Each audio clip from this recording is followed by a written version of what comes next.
Okay. Hello, everybody. We are at the Creeper Gallery, as you can see. Just going to give it a few minutes for people to come on. Donna Marion's crazy artwork and imagination, as you can see. I love this one.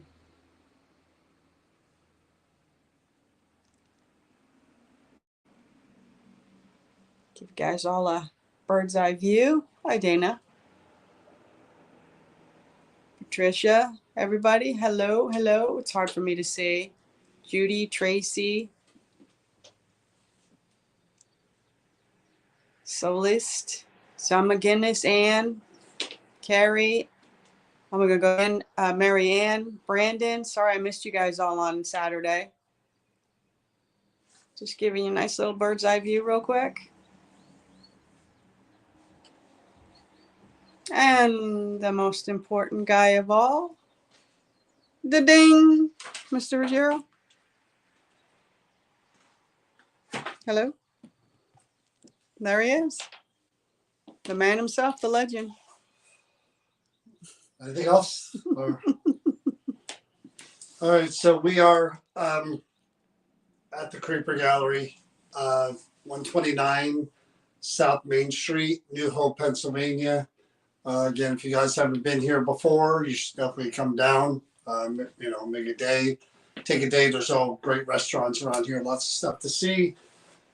Chris was mentioning this is Donna Marion, the owner. This is all her artwork around us that you can see. I mean, so many things in this room alone that she created that are just crazy awesome. I'm looking at, I didn't, notice the paintings before. These are mine, so no one can buy these. No one's allowed to buy those.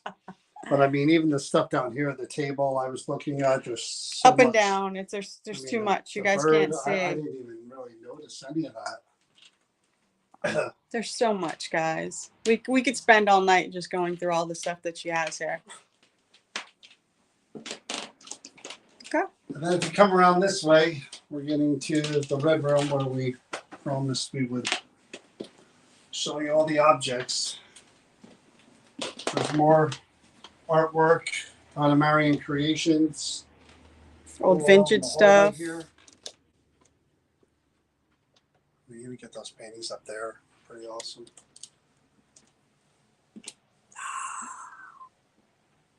This one here is cool. I like all this. This is out of the mind of Donna Marion. And of course, this would not be alive at the Creeper Gallery without this guy right here, the star. Now we're going into the Red Room. All right. Move this stuff. So as promised, for the first hour or so, we're going to show you as many objects as we can in the Red Room. When we usually do our investigations, we pick 2 or 3 and we work with them. You guys on TikTok who haven't been watching, as the YouTubers and Facebook people, they've seen a lot of this stuff through the years, but you guys are fairly new. And even you other people that are watching may have forgotten through the years because we do so many objects. We're going to start in one case, just read off what information we have, if any, about any given object, and kind of work through all the cases. And for those of you guys who are coming to the event on September 14th at Centenary University in Hackettstown, you're going to pick the 3 objects from all of this that we're going to be investigating. So even if you're not coming, you can cast a vote. Just write comment, what the name of it is, if that's the one you want to see featured during a live investigation with people. But you people that are coming, you're better off just voting now, because we don't want to pick them, because if I pick them, they'd all come from that room, and I'm not allowed to pick from that room. We're not going to that room at all. I mean, we're going to mention some of the objects. Yeah, just so people can get an idea. Which you didn't open any of them. No, I didn't open those. That's so. Why would I go in the dark room? This is part of the Red Room. Well, I will get you the keys and you can open it. Here, hold this. You can start, and I'll go get the key. But I ain't opening it. So we'll start with the first object here. As you can see, it's a man and a woman. I don't really have a flashlight that I could use. And really quick, I'm not going to be able to read the card and everything.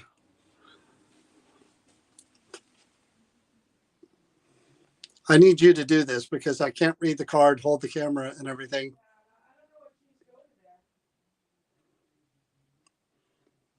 Sorry, guys. It's a one-man band. The what? And the one man's not feeling well today, so. No, you're not. I don't know what keys. This might go to that one. I'm not sure. You have a flashlight? All right. Yes, I do. You can't get a really great view. All right. So you want me to read this? Yeah, you read that while I focus on the object.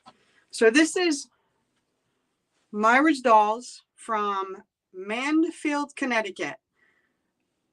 Myra Grossman, née Frezenaski, passed in 2013, originally from New Jersey City. She and her husband, John Henry Grossman, were well-known members of the Society of American Magicians in the 1970s. She was also a doll collector and had a vast collection of Jenny Lind dolls. These two dolls were a gift to Maria from a family member from Poland. Claims are she is a trickster and loves to make herself known. She plays games with touching, moving things, and knocking games. So that's one. That's number one. Which is, what's it called again? Martha's Dolls. Myra's. Myra? Yeah. Myra's Dolls. Okay. Then we go to one that we haven't done yet that we'll probably do next week. That's a book in a Ziploc bag. It's a Haunted Poe book.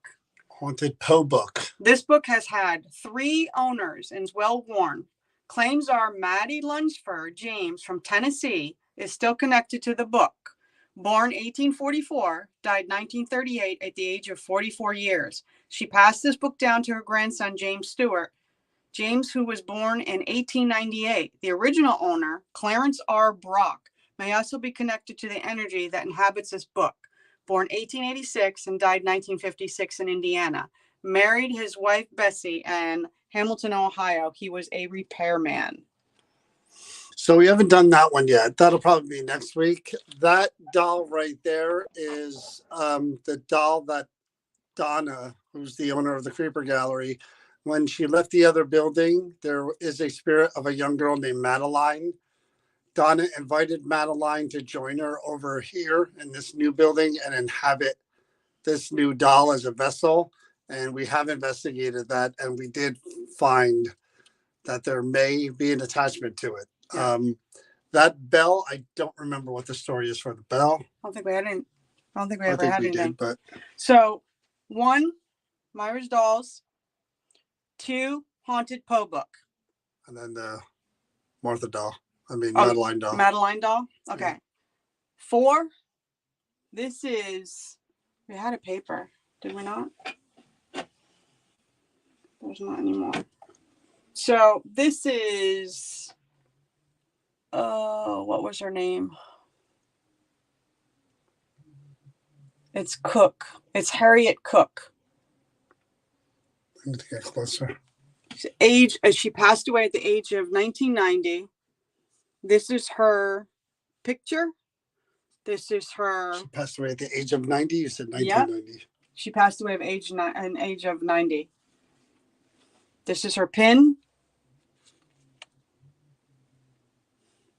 And we did an investigation on it, but I forgot all the stuff that happened because it was a little bit, I wasn't feeling good that night either. All right, that one we just did. Earl's doll, one of my faves, one of my latest faves. Oh, Earl. So this is number... Earl was saucy. 5. Earl's doll. Clarence Carlton Earl Albertson, born 1869 in Philadelphia, died 1996 in Atlantic City at the age of 27 years old. He was a clerk. He kept his dolls since childhood and was found in his belongings when he passed. This is a picture of him holding that same doll. And Carlton Earl is I enjoyed Earl myself. So that's number 5. Yeah, and this one we did, I don't know how long ago. It had to be last year or the year before. Let me just show there's actually, if they want to see the investigation, you can show them that. Charles watch fob. Charles Phillips was born May 5th, 1870 in Mississippi and died September 5th, 1980 at the age of 110. He and his wife Susie had 8 children. He worked on the river as a laborer in New Orleans. Charlie loved a good party and continues to do so in the afterlife. Poltergeist activity is a constant around this rare antique whimsical watch fob. He found it on the docks and kept it as his lucky charm. No, Patricia, we're not running equipment while we're doing this. So we're going to investigate every single item. So real quick, if you guys want to see the investigation on that while you're waiting to pick. Yeah, but I don't know if you can scan no, that. they're not going to do that. All right. We got so many objects to get through. What did I say? 1, 2, 3, 4, 5, 6. Number 7. Well, if there's a favorite, they'll just type in the name. Okay. That's one of their favorites. Number 7. Oh, that's bad juju right there. Oh. Is that her? What's it? Haunted box, 1850, with mementos. Clara and Elizabeth Black are still attached from Philadelphia, very active. Is that the one? So this is all family stuff. There's no, hair. No, that's not the one I was thinking of. There's hair. We did this a long time ago. There's a soldier. These are family mementos. There's specs in here. There's a little book of prayer. This was all the different family stuff. And you could see where they put a cover on it, like artwork and stuff. This was a very religious family, if I remember correctly, when we did this. So this was their prayer book. So we have that one. And that one I remember. That was at least a year or two ago as well, the death masks. Okay, so this is Haunted, 1822, wax death mask of mother and child that died in childbirth. Child is Charlie Lurch, father and mother from Massachusetts, purchased from the Hemingway estate, extremely rare and active. There's something back there, but I can't read it. It was a letter to the Creeper Gallery. Oh, that it's an impression. Yeah, those are actual death masks made in the mold of the people that had passed. That's mom and baby. And mother and the baby. Yeah, sad one.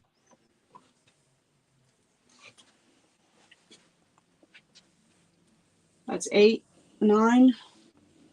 I got to get down for these. You want me to do it? Yeah. So this is number 9. This is a shaving cream box. I mean, the detail on that box is crazy. It's hand carved. Yeah, it's crazy. It has. What's your hair? Just let me get, because I can't get it. There you go. It has this picture in here. There's a little album that came with it. I don't know if you guys can see that. It's a dandy. Family members. Can you see that? Yeah, I'm trying to get it all in one shot. Okay. So that's our little book. So for those of you wondering, we're at the Creeper Gallery on 129 South Street, Main Street, New Hope, Pennsylvania. We're inside what is referred to as the RedRoom. It's got all of the haunted objects. We're opening up the cases. We're just giving you a brief summary of every object that we've done all of these. So you have an idea of what's in here. And for the people that are attending the September 14th event, well, we'll have done as haunted objects, 3 of them. You get to vote on which 3 you'd like to have there and investigate with us. There's also all of the kits and the stuff for the shaving cream that from back in that time period. So this real quick is what this is. Mr. Warwick's shaving mirror and album. Robert B. Warwick, 1828 to 1903, married to Julia Wyckoff, 1837 to 1915. They had a daughter named Georgia. They were from Flemington, Cayuga County, New York. Robert was discharged from his service in the Civil War as disabled. Claims are Robert makes himself known and reports of banging noises in the vicinity of the mirror.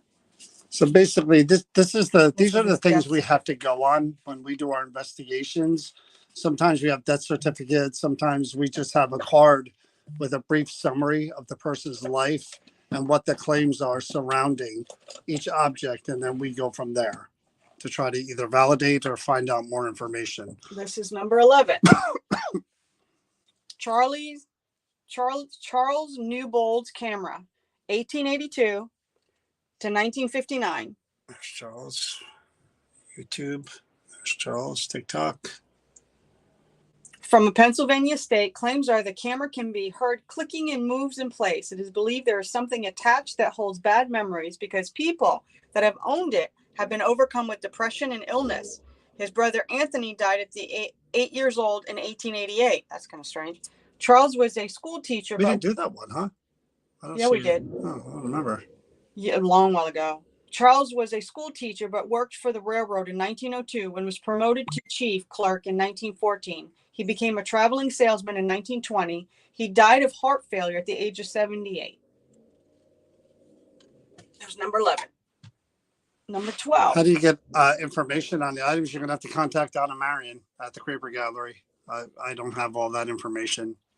Whatever, this is what we have, what we go by when we investigate. Exactly what you're seeing. This is what we have when we come in, and then we use that. We go from there to get whatever we can on top of whatever we're told.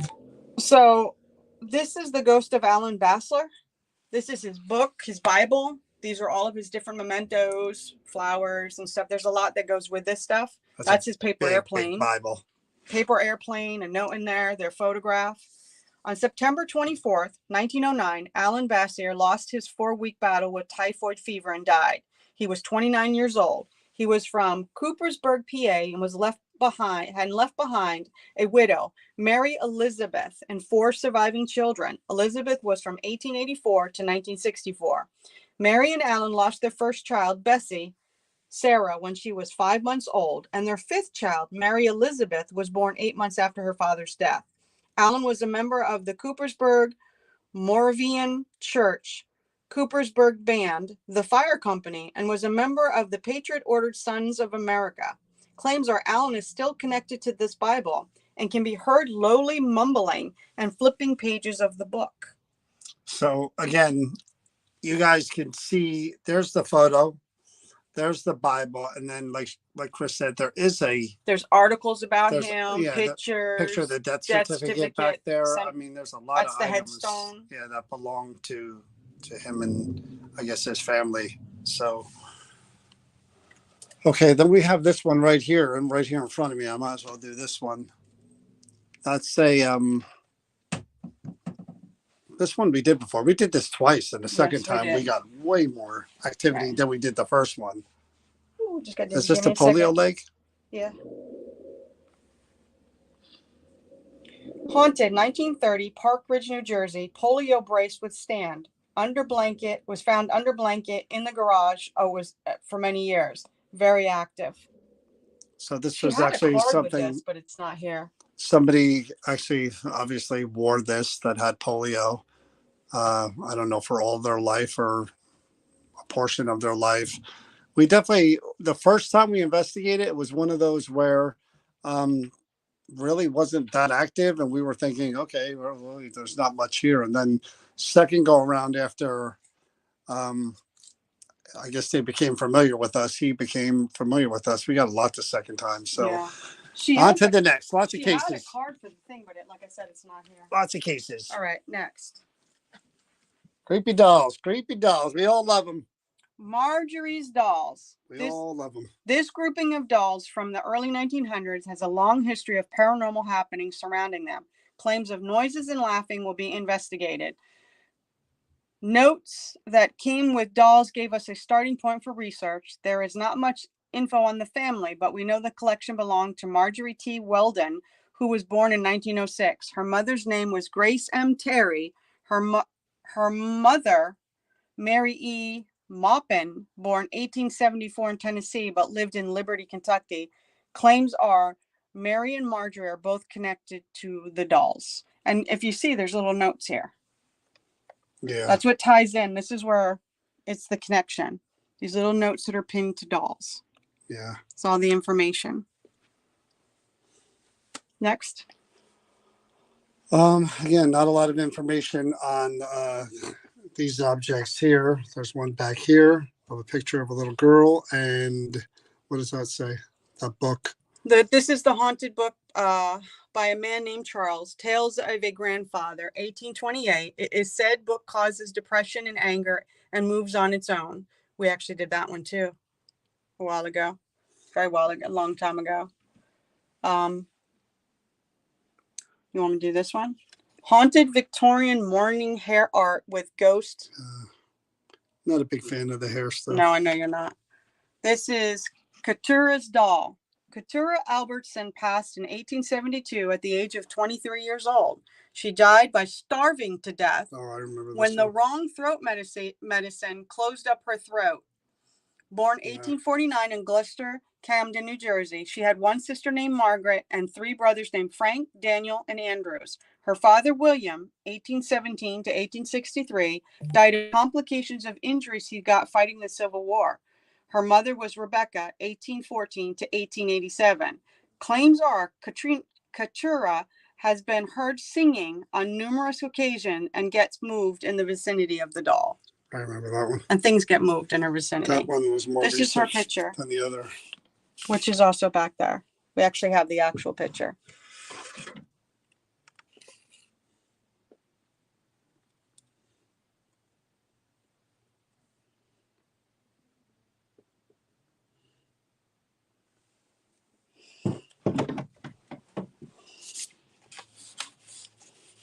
All right, good there. Next. I remember those. Those are the priest hats, right? Yes, the priest hats. I'm going to show you. These you are. Can't these really, are. Yeah, you're going to have to take them because they don't do it justice when they're laying flat. See the inside? Yeah. Assistant's priest. So this would, they put them on. This goes up. As you can see.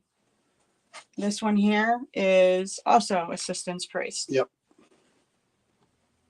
And these are velvet. In case you guys can't see, these are all velvet. But they're hats. This is in New Hope, Pennsylvania, called the Creeper Gallery. Haunted hats worn by assistant priests from St. Lucy's Orphanage in Newark, New Jersey, early 1900s. Something with a tragedy is attached. And there was a sadness that came from I remember. these. I remember those. What am I stepping on? More creepy dolls. So I got to get underneath for these guys. There they are. You did an investigation on them, but we don't have any history on them. Okay, this is another one of those They're cold just all investigations. Yeah. That we did where we didn't have a whole lot of information, but we tried to talk to who's ever attached to them, and I think I may have gotten some things. You did. One of the dolls reacted This is another one that we haven't got to yet. This is an inkwell. From a collector's estate in PA, very active and more to follow. So let me pull this out so you can really see it because this is very ornate and very unique. So again, obviously a collector. Old, definitely old. So that's another one we have to kind of figure out who and the what may be attached to it. That object back there, that one I remember. I thought there was nothing with that one. I put off doing that one for so long. And then I got a lot of stuff off of that. So this is a carved thing for a clock. This goes in right here. Yeah, I totally put off investigating that because I looked at it and I was just like, what could that be? See? Yeah, the person carved them both by hand. This is a haunted. These cases were carved by hand with a penknife around 1794. Yeah. We are researching grandfather's name as he is attached. Original note inside the case. This is the original note. Yeah, I remember. This clock case was carved by hand with a penknife. See, it's exactly what you said. Beautiful. I mean, I couldn't do that with the best tools out there. Was given to my great grandfather Slade by a friend of his. Yep. And it's Mildred E. Allison. Yep, She's the one that it was. Okay, so I'll put these back there. This is this case. Guys, there's a lot of stuff. Yeah, and here's one that we haven't done yet as well. That's one right there, the shaving kit mirror. So that one needs to be done. Don't really have a lot of information on that. You can see the apparition in the mirror and the glass there. That's a spirit. The yellow shirt spirit. So the lady in white, that's the lady with the yellow shirt. This is just mother's bracelet.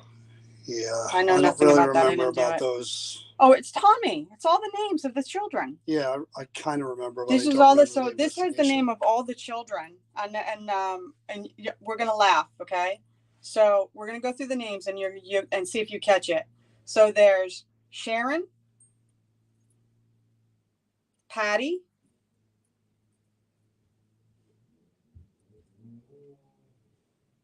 Jimmy, Jimmy, It's like George Foreman. Georgie, Tommy, What are we supposed to catch? and Nancy. So these were the children. And I know that there was a story behind it. So the hearts are the girls, the circles are the guys, the boys. It also on the back of them, which I can't read them all, it tells you the dates of them, 12/30, 48, when they were born and stuff. So this was a mother's keepsake for all of her children. But there was something unique about this investigation when we did it that came out. I just All don't right, remember. that one down there. That one I wrote. What? That's recent, These are the right? earrings. No, that. You want me to do the earrings? I mean, I don't know about these. You do. yeah, well, that's Alan Paul sounds familiar. died Fairly 2020 recent. and is still connected to these earrings. 2020. Mm-hmm. Oh, I remember now. Yeah. Now, can you Is that see Flossie? her? This is Flossie. No, this is Rosette. This is the fire one. Oh. Oh, yeah, that's recent. Flossie's over here. Yeah. This is the. Well, I'm trying to pick her up so you can see her. Is that better? yeah. So this is Rosaria Serra's doll from Palermo, Italy. Rosario Serra Maltese, born 1897, died in 1911. She died in the Triangle Shirtwaist Factory fire on Saturday, March 25th, 1911, in Greenwich Village, New York City. 146 garment workers perished, including her mother, Catherine, and her sister, Lucia. That's a sad one. Rosaria was called Sarah in America. 123 were women and girls. Oof. Most were immigrants, ages 14 to 23 years old. Many jumped from the 9th floor to their deaths or burned to death, unable to escape. Doors to the stairwells and exits were locked. Claims are odors of something burning is often present, as well as a disembodied voice calling for Mama has been burned. Horrible. We had some validating stuff on there. There's the headstone. There was also, I think they had pictures of. No. Yeah, we'll move on. Let me put this down where it goes. Okay. This is Rita Martine. This is stuff that I will never, ever, ever, ever, ever do again. There are very few things in here that I would say that about. And this stuff here is definitely in that wheelhouse. I would never, ever, ever try to interact with any of these objects again. I mean, there is such a weird, tortured energy around these objects from Rita, I believe, and her sister, that there's no way ever that I'm touching these things again or ever talking to them again. It really affected me. No way. Do you think this is the other sister, right? This isn't the nun. I think that it's both. Rita's stuff is out there too, right? Somewhere. This is investigation of Rita's things. So this is Rita. Rita Martin, yeah, this is Rita. Married husband Frank was killed in work accident 2 years after her marriage. Yeah, that's her. The second husband was Richard Scampton, 1920-1978, died 3 years after moving into new home. Exactly. Very strong attachments. Exactly. And there's no way. Yeah. No way. I did them separately, and I got affected by every single one of these objects, and it wasn't a good energy whatsoever. It was, I mean, the pictures back there, you can see the wedding picture, you can see all the other pictures up there in the shadow box, but no, not good. Not good. I rarely say that, and I'm saying it for that one, 100%. I don't know if you can be able to get that other stuff. This is I don't know if you can see that. I got to pull it out. Can you see that? Those are Joseph's things. The straight razor and spectacles belong to a man named Joseph Whistler Lapp, and his are there. Razors down there. He is said to, I need the flashlight, like kind of, yeah, is still to be hanging around these items on occasion. Born October 1834 and died 1917. And him and his wife, Hannah, had 10 children from Pennsylvania. And yeah, we investigated this one You too. don't remember what year that factory fire was for that other doll, do you? 1900s. Okay, well, I somebody was believe. just asking. Could you see it on there? It was in March 25th, 1911. 1911 for the person that was asking. We did this one a really long time ago. My goodness.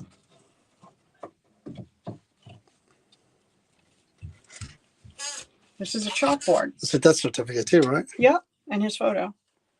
Nellie Pope. Claims are Nellie Pope is still attached to the chalkboard and can be heard quietly giving lessons. 1920, Pittsburgh. Nellie Pope married William J. Pope, and they had 2 children named Martha and Ward. This chalkboard belonged to one of the children for lessons taught by their mother. William was only 54 when he passed from a brain hemorrhage. So I'm assuming that her husband. That's her husband. Yeah. Yep. And Don't this is remember that Nellie's one. death. I remember the item, but I don't remember the investigation. Yeah. Oh, there's no, that's not it. Okay. It's quite a while ago. Okay, get up there, girl. Again, apologize for not taking more time with every item, but There's so much. we've got 30 minutes to do 2 cases and whatever in the Mimi. the dark objects. Rare Victorian ghost photo. She was into spiritualism.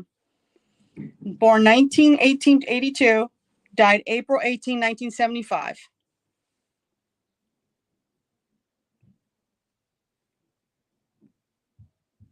And she was into all of that stuff that had to do with spiritualism, everything that you can think of. Again, we're at the Creeper Gallery. This is in New Hope, Pennsylvania, 129 South Main Street.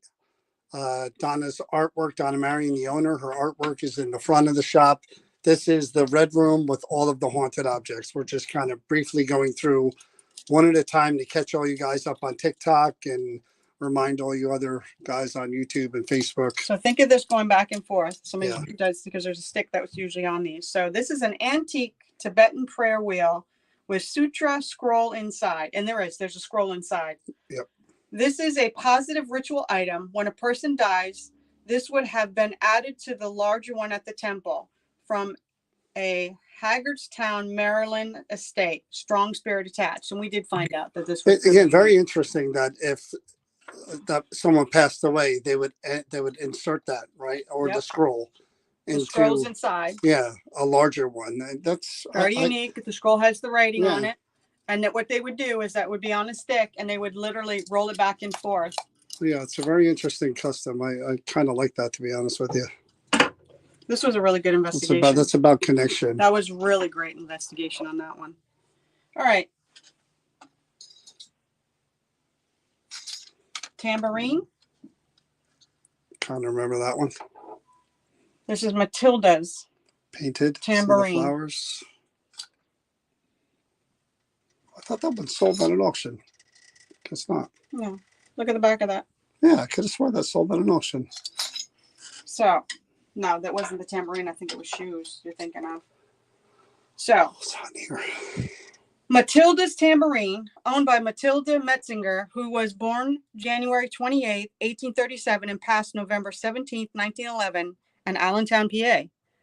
Daughter died in 1919. Sons George, 1921, died. Edward died 1936. William died 1945. Husband Henry Yoder was born 1831 and passed away in 1894. All their children passed before his children all passed, and she passed before him. Claims are people have heard her singing lowly and keeping the beat with the tambourine. Tambourine is hand painted from Ukraine. Oh. 1886. Alrighty.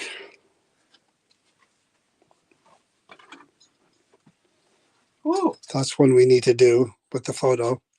We haven't Yeah. done that one yet. We don't have Done any that one, so information we're on that working one. that. So this here, I'm Are not those gonna, the letters? these are the box of letters. This Yeah. is pretty cool. This is really cool. I remember that one. These are letters. These are love letters, guys. So think of this little box. and it's got love letters. Haunted love letters. This box contains love letters William and Mamie Baker wrote to each other while courting. William, born 1867, died 1944 of a stroke. Mamie, born 1876, died 1972. She was 10 years younger, maybe 11. They had 2 daughters. They lived in Charlottetown, Illinois. William was a police chief and carpenter. Claims of voices and shadow figures. And I think, The letter starts with "Dear Sweetheart." yeah.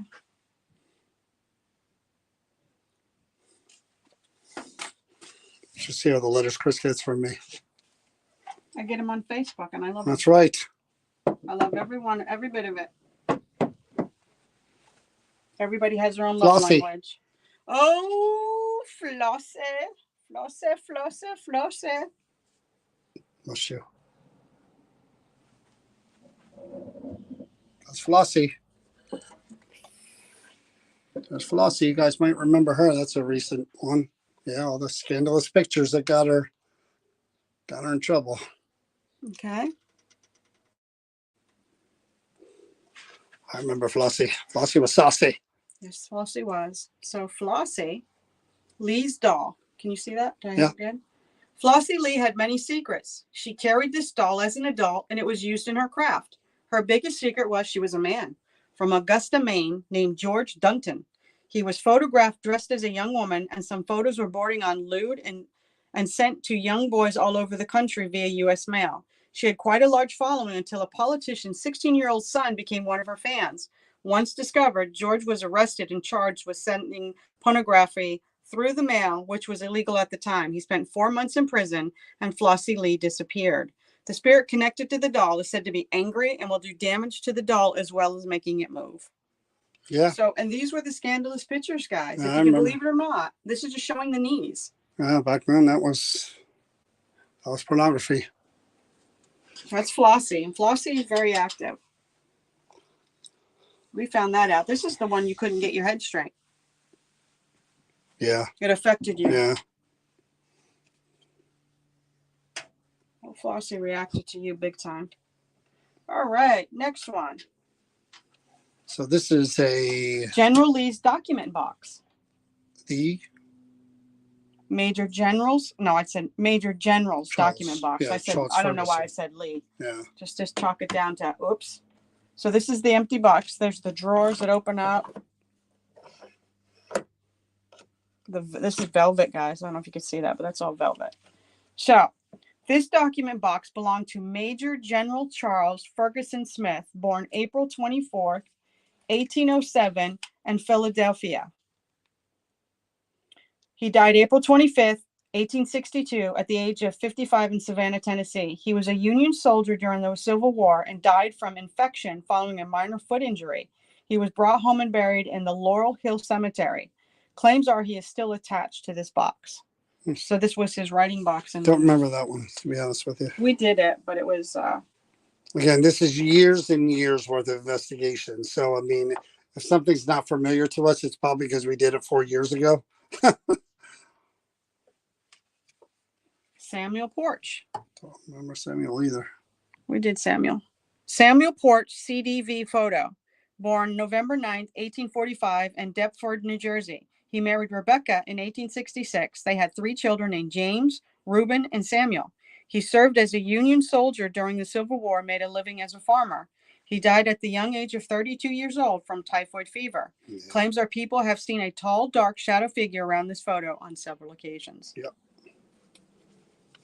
We're saving the best for last, by the way, guys. I'm going to work my way into the dark corner over there. I know Chris won't come in there, so that's going to be up to me. Dollhouse. Marjorie's dollhouse. You may remember that one. That one's a rough one. This one's rough. Marjorie West was a 4-year-old child who went missing from McKean County, PA on May 8th, 1938. She was never found. Born June 2nd, 1933, her parents were Shirley and Cecilia. She had a sister, Dorothea, and a brother, Alan.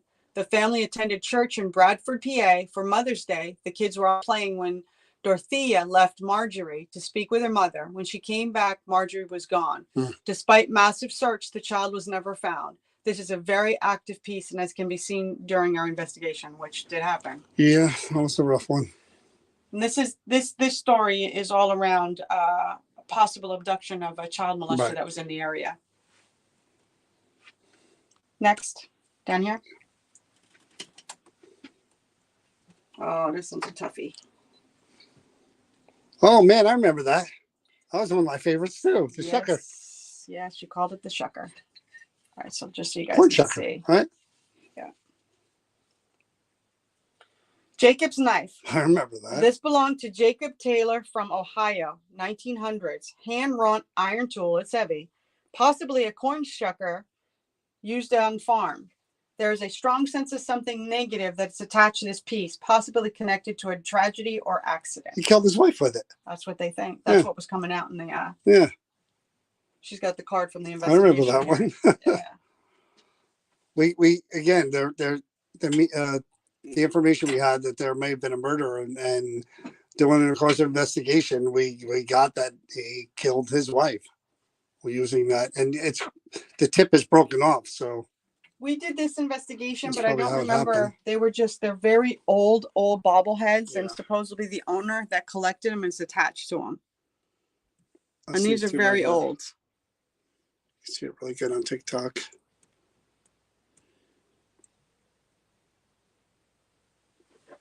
Okay. Oh, sorry.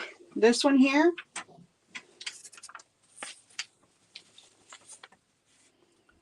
Louise's puppet. On Christmas Day, 1925, Fred and Lena von Sagern, their daughter Anna, 20 years old, Louisa, 18 years old, and son Emil, 22 years old, were killed instantly on a railroad crossing in Wisner, Nebraska. Another son, Fritz, survived. This little puppet is said to have belonged to Louisa, and she's still attached to it after death. Movements and noises have been heard by the past owners. And I forget the investigation, but we did an investigation on this. Ooh, I got a little bit of a pounding headache all of a sudden. Let's just move on. These are just old puppets. I don't remember. We did the investigation. I just don't remember. They're Do you? creepy damn puppets. They are That I creepy. remember. I don't remember getting a lot from them though. I know we got some, but not a lot. I don't remember the backstories though. Again, if there's no information for us to read, we just But do we a did cold. investigate it. Yeah, we just do a cold investigation on them to see if we can find if there is any kind of attachment. Excuse me. I don't remember that one either. It's so you might remember it. Found in an abandoned farmhouse in Pennsylvania, 1930s. Because of unexplained activity, the owner sold it to a New Jersey flea market. The new owner said there was uncanny things happening in their home, voices and shadow people. They became afraid and brought it to the shop. This is a 1939 Madame Alexander doll. Madame Alexander is a very famous doll maker. Don't remember that one. I think you did it, but it was a while ago. Oh, these are the Ghost of Christmas Past one. I know. I'm going to turn on that air for a minute. Dying here. Okay. Oh, I remember that one. I know this is That was a good one. This one was a really good one. That's as creepy as it looks. Jack and the Clown. Yeah, that's as creepy as it looks. I remember that one. I don't remember Can you that. get a good vision of that? I remember all the creepy ones. So, Maggie's Jack in the Box. Maggie Boulding, 1911 to 1924, was killed in the Bab Switch fire in Oklahoma, along with 35 other souls, including 2 of her brothers and 1 sister during a Christmas Eve celebration. Yeah, I remember that The one. festive lights in the window caught fire and trapped many inside. Yeah, I remember. This Jack in the Box belonged to Maggie and was a handmade gift from her father, Walter. Claims are she continues to play with the toy from time to time. Yeah, I remember that one for sure. Oh, and then that one's a tough one too. The one afterwards. That's got the newspaper article at all. There's an article that goes with the clown box too. So Jack in the Box. There you go, sweetheart. Okay.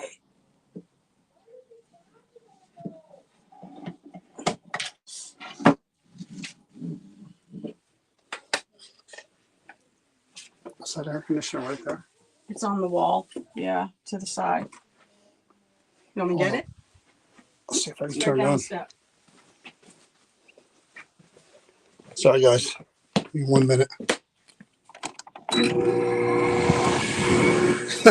That's a necessity for right now.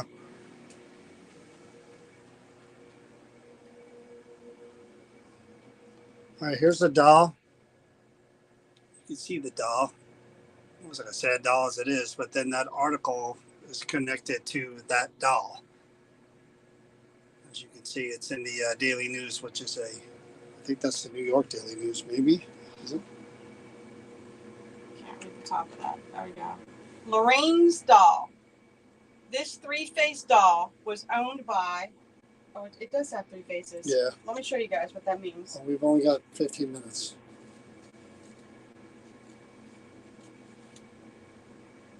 That's creepy.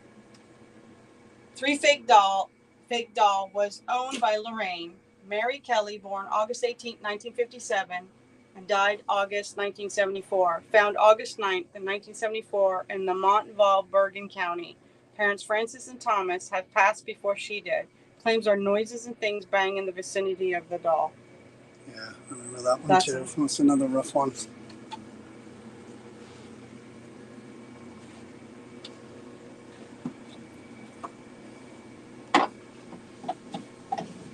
We'll do these up here. We couldn't figure out what this was. This was on the top of the shelf for a while. It looked like a trophy or something you put wine in, maybe, or it's champagne. It's a nice thing. And we were surprised in the amount of activity we got from this as well.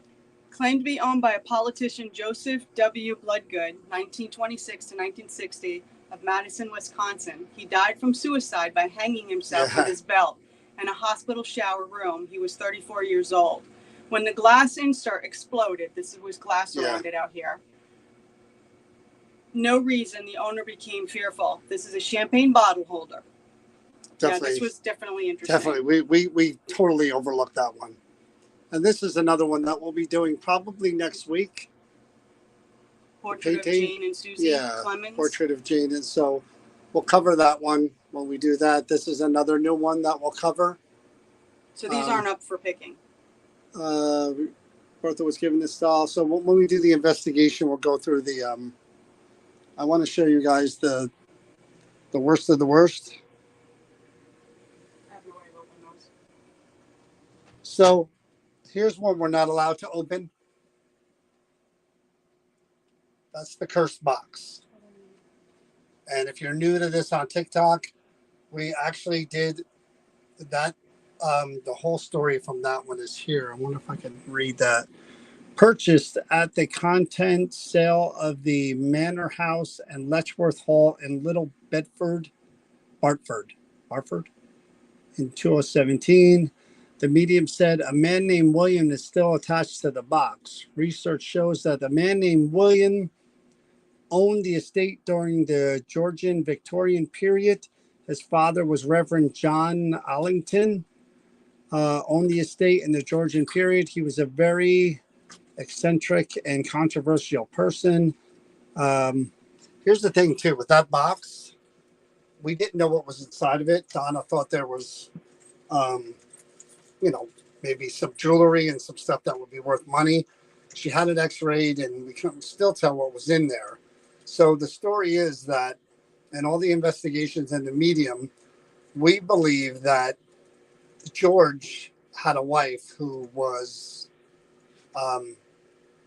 George came from money. His family was very important. The bride he took wasn't.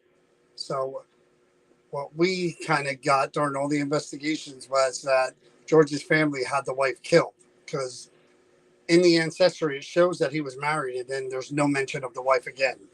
So we believe from what we got during the investigation that the wife was killed. They put those items in a box that belonged to her because they were afraid that she was going to curse them in death, and they buried it. There's wax all over this thing that's been sealed many, many times. When we opened it, the morning we opened it, somebody who was affiliated with the Creeper Gallery, their mother passed away, and Donna's dog developed a very serious illness because we opened it up on the patio by her house, and the dog literally collapsed that night. Very, very bad juju on that one. Won't touch it again ever. That's another one. This is an old religious book here. I don't know if I could read that. You want to read that?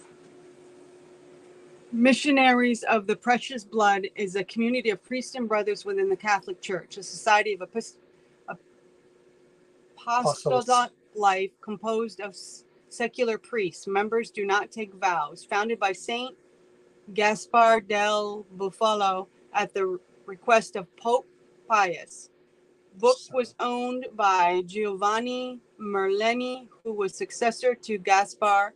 Merlini was born August 1795 and died January 1873 from injuries in a vehicle accident. So this person owned this book for all of those years and was the caretaker? This book was received from an elderly woman named Susan. She is in her 80s and now, and her memory is a little vague, but we established that she was given the book by Sister Mary de Montfort, aka Mary Ellen Andreessen, who gave 63 years of service to the Sisters of the Precious Blood in Ohio.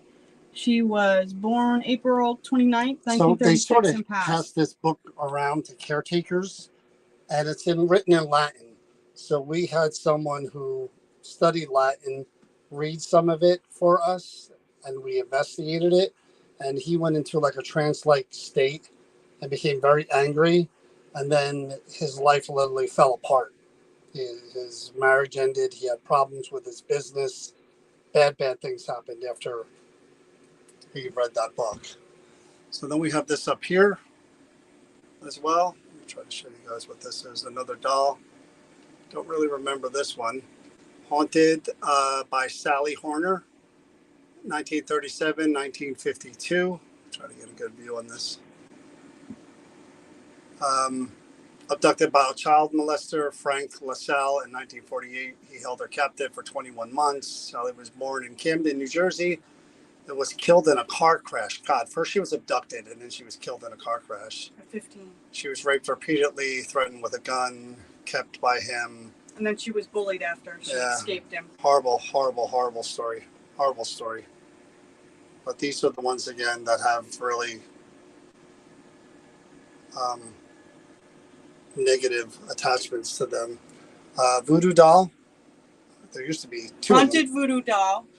This voodoo doll is over 100 years old, purchased from a family in St. Francis, Louisiana, said to have hold a dark attachment, made with graveyard dirt and personal items of the person that was cursed. This was not made for the tourist trade and should be handled with utmost care. I don't touch it. So here's another really, really, really, really bad one that we don't do.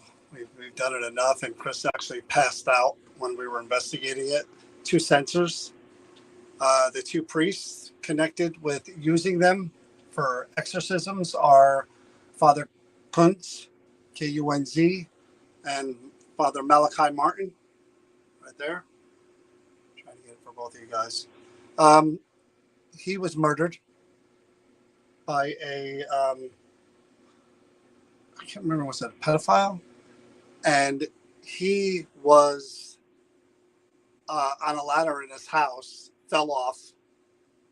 I think he suffered head trauma, and before he went into a coma or passed away, he said a demon had pushed him off of the footstool. So really bad energy. Then we come over here really quick. I'm going to try to go through these as fast as I can. Forgive me if I pronounce that wrong. Bakongo Nikisi came from Metamora Museum of Oddities in Indiana. The piece was gathered by owner Paul Hendricks, 1960. He explained that he had a calling from God to create a museum of the occult, and he thinks there's bad energy attached to that. That is a Haitian voodoo doll right there. Now that has teeth in it, feathers, hair. I really can't do it justice. I can right there on YouTube and Facebook, but Instagram, there we go. That's a better shot of it. And there's the Haitian voodoo doll from a private collector, Cursed Items. This guy claims are that this doll slash effigy came from Francis Papadoc de Valer in Port-au-Prince, Haiti. Strong spirit attached. There's more of, that's bad juju too. That's more of Sister Mary Rita, won't touch it. Again, this estate, weird things happened. People died, bad energy all over this estate in PA. This one here is one of my favorites. Martha and Margaret, the mom was schizophrenic. That's the daughter right there. There's a little vial of ashes that contain both the mother and daughter. Supposedly, a mother who was bipolar, schizophrenic, would torture her daughter and eventually drowned her and murdered her. And they're both connected to that doll. And we have down here a death mask.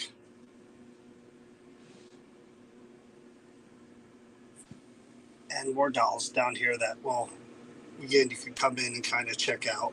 But none of these things are open for the September 14th investigation. I got, actually, I'll be really, really honest with you. I got a little lightheaded after coming out of there, lightheaded. So lots of bad juju in that part of the building. So if you come to the Creeper Gallery, I remember this one too. Yeah. That one was a bad one too. That one really got me and surprised me. Early 19th century French thurible, I think that's how you say it. Censer from a dilapidated church. That was surprising as well. But that's the gist, guys. So really couldn't spend a lot of time, as you can see, in an hour. We blasted through most. Somebody's asking where this is at. Huh? They're asking where we're at. We're at the Creeper Gallery in New Hope, Pennsylvania. Again, this is called the Red Room. This is where all objects that are rumored to be haunted are. We just went through probably 90% of them. There were some that we kind of scanned over because, again, we're running out of time. But there's so many different stories, so many different energies. As you can see, it runs the gamut from children to 90-year-old women to people that were brutalized, to people that died in fires, to Molesters, soldiers. I mean, it runs abductions. Yeah. So, if you get a chance, definitely come to the Creeper Gallery, 129 South Street in New Hope, Pennsylvania. So that's it as far as the haunted objects feature, as far as us walking around and showing you. We're now going to switch over to the actual investigation, to where we have an object set up. We're going to turn things on. We're going to get going and see who might be attached to that boat there. I read it already. It's kind of interesting. But I need a sip of caffeine, and then I'm going to come back here and we're going to start. Dylan says, "What's up, guys?" Oh. Dylan. Oh, Dylan from Haunted Nights. What's up, Dylan? How's it going? We haven't seen you guys in forever. We gotta get together and do something. So again, this is the Red Room. This is where all the haunted objects are. Definitely come. You could take your time, check them out. I think that they are for sale as well. If you have it in you to buy a haunted Except object, for the dark stuff, right? I don't know. You got to talk to Don about that. But they are for sale as well. So we come in here. We've investigated pretty much everything. Some things have barcodes, so you can scan them and see the investigation. Some don't. But we do, every 2 weeks, we do a live investigation. And we're going to start with this object here. So I'm going to get a sip of soda. You want me to read what this item is? Yeah. Okay. So we're going to start off. This is actually a boat. I'm going to get this. It's really hard because it's big and it's heavy. So I'm going to try to give you an idea that this is a boat. Okay. And this actually had sails and stuff. This is all the, I don't know if you guys can't see it really well, but there was the rigging and stuff for the sails that went on it. Okay. So I don't know if I'm going to say this right. So I'm going to show you guys what this card says. Try to anyways. The Marquardant family pond boat. The pond boat belonged to the Marquardant family Uh-oh. Hold on a minute, guys. I got to fix this so we can continue. Wonderful. From Michigan, 23-month-old Ronald passed at Carp Lake in Michigan when he fell off the dock and drowned in 4 inches of water in 1967. He was the second. It was the second time in a year the family suffered a great loss. Ronald's grandfather, Lyle, 68 years old, and great uncle Oakley, 72 years old, both drowned on Harbor Day weekend when their boat capsized in the same lake and they drowned. Claims are all 3 spirits inhabit the vessel together and can be heard talking on occasion. It is believed this boat holds bad luck for its owners. Oh, great. I'm not a water person either. You're not an owner. So this holds bad juju from this family. Oh, did it just say name? John? Oh my God. John just turned on the thing and it just said John. It said John, stop. Oh my gosh. All right, so let's get this stuff turned on. Did they hear that? Did you guys hear that? Did you hear in the background crap. where it said John when I was telling you guys about the boat? It said John, stop. That it wants you to stop. What were you doing? You were over by the dark room. Let me do that. Yeah.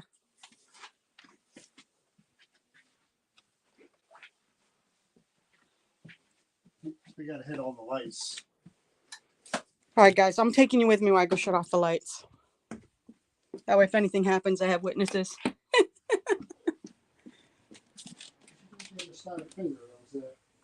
It's right on the side, to the back of you.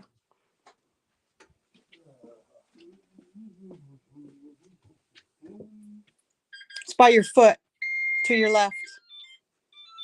Let me just shut these lights off, guys.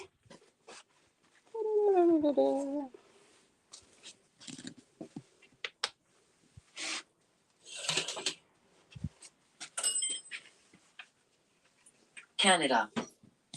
Canada. I don't know where this thing is, where this person is from. So you have the light. That's the lamp that's right there on that box. So maybe to light up the thing instead of the. Yeah, I know you do. I'm gonna grab a flashlight.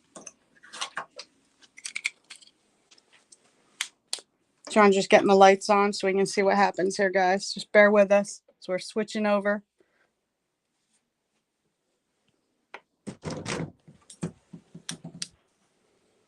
The lights are over here for this?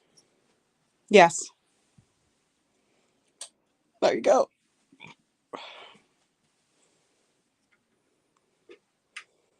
That might be too bright though. Actually, that looks pretty good. Be quiet. Oh, be quiet. Sorry. Sure, it's not too bright. No, not at all. All right, so. Is that the lowest setting? Yeah. Just pull it out, maybe put it behind you more. Actually, it looks really good because you just sat in front of it, so it works out really good. There you go. Oh, man, that ain't me. I don't know if you turned these on.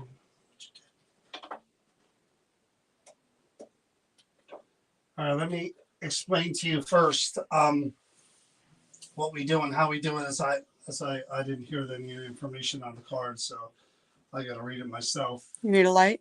Yeah. One. So who are we talking to? The pond belonged to the Marquette family from Michigan. Ronald. How old was Ronald? 23 months old. Ronald's grandfather, Lyle. Great uncle, Oakley. Oh my God. I mean, how many people drowned? 3. 3? The 2 uncles in a boat, and then the 23-year-old that fell off the dock. 23-month. Yeah, 23-month-old. So, my name is John, and this is Chris next to me. I know you don't know us, but we come in here. You may have seen us many times because this boat's been here for a while.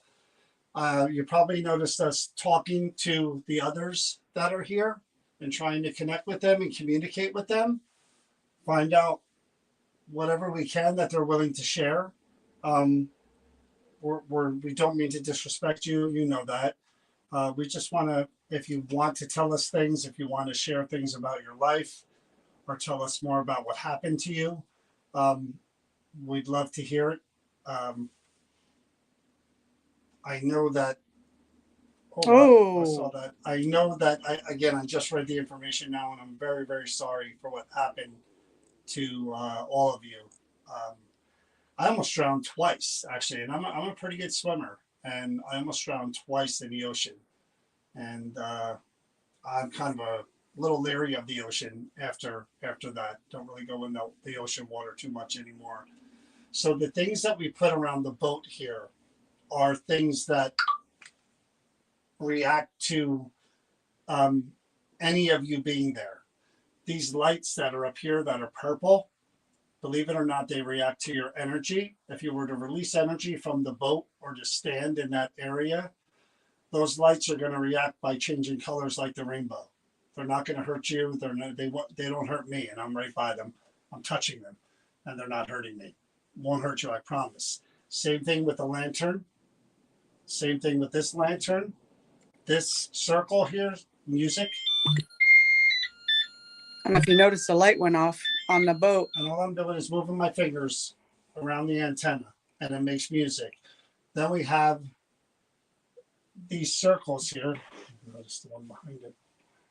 Yeah, real quick, the clock behind John, no, we didn't do because that's a clock that we can't move. These circles here, see that? They have a green light on top. That one has an orange. See how I move my fingers and it just it creates a rainbow. Same thing if you were to do that. Not going to hurt you whatsoever. It's not fire. It doesn't burn. It just lights up different colors. Unfortunately, and we have little twinkly balls right here that if you touch them, they twinkle. And then these two things up here that have fingers like V's, they light up green and red if you just wave your hand in front of them. Unfortunately, we have to use these things to try to interact with you. Oh, I see it. This, we can't see you, we can't hear you. So these are things that we want to use to help you and help us go back and forth and communicate. Okay? I'm even going to give you one other thing here as well, too. So in the meantime, if there's something you want to try to just either go near there, wave your hands, extend your energy. What's the bottom of it? We'll be able to see it. I do see that one lantern. And you can use whatever you want to use to communicate. That's fine. We're going to try a bunch of different things. I don't know if you're going to see hey, Taylor. these. Probably not, right? No, I can see it. If I put them down here. Uh-huh. So these, I know it looks weird, but John, the static dome above you. It just went off the top one up by the top I know of the these boat. look weird, but these Easter eggs have the word yes and no written on them. Again, trying to make it easy for you to communicate. If you tap them with your finger, it's going to do that. It's just going to twinkle, twinkle, twinkle and show me which one you're touching. So you can answer that way. So if you want to try that, we could try that as well. It's just about giving you as many options as we can. Okay? We're going to try to hear your voice a couple of different ways. We're going to try a lot of things that may sound strange to you. Let me get your names again because I don't want to be rude and not. So I have Ronald, Lyle, and Oakley. And just, can you tell what happened with them? They're asking real quick. They were the pond boat that belonged to the Cadant family from Michigan. This pond boat right here. That's what that is. Their 23-month-old Ronald. He passed at Carp Lake in Michigan when he fell off the dock and drowned in 4 feet of water. So that was I don't know what a 23-month-old is doing by himself on a dock, but Well, they're probably there and he fell in and he just drowned, even so. walked over. I know. That was in 1967. Second time in a year that the family had suffered a great loss. Ronald's grandfather, Lyle, 68 years old at the time, and his great uncle Oakley, 72 years old, both drowned on Labor Day weekend when their boat capsized in the same lake. Crazy, right? So this all happened the same year. So they think that this 1967. model boat brings bad luck. to whoever owns it. So 1967, that's when tragedy struck your family in a big, big way. And again, I'm very, very sorry for, I mean, And just so you know, when you were reading that, the lights above you all went off, including your lantern lights. I cannot imagine that that amount of loss and yeah, in 10 years. Forget about 1 year. So we're going to try something while we have it quiet for now. We are going to try to hear your voice and take advantage of the quiet that we have before all heck breaks loose. So I'm going to take my recorder. I knew as soon as I said it, I'd hear a motorcycle or something. Did you see the lights? Yeah. I just want you to answer as clear and as loud as you can, whether it's Oakley. What's the other one? Lyle. Oakley, Lyle, or Ronald. Hello again. My name is John. Could you please tell me who I'm speaking with? Who's here with me that's connected to this boat?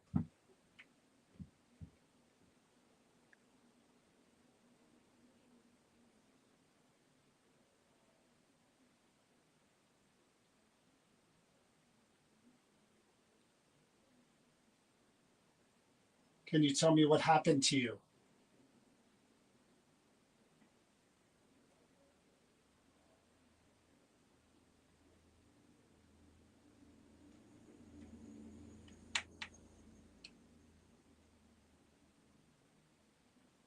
Why wasn't someone watching Ronald when he was on the dock?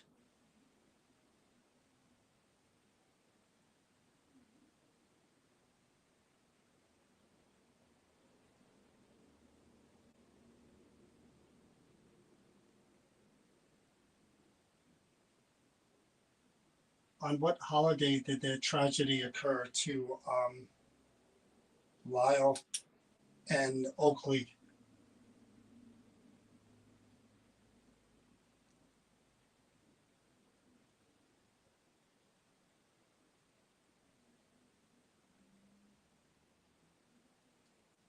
Was it something that either of you did to make the boat capsize?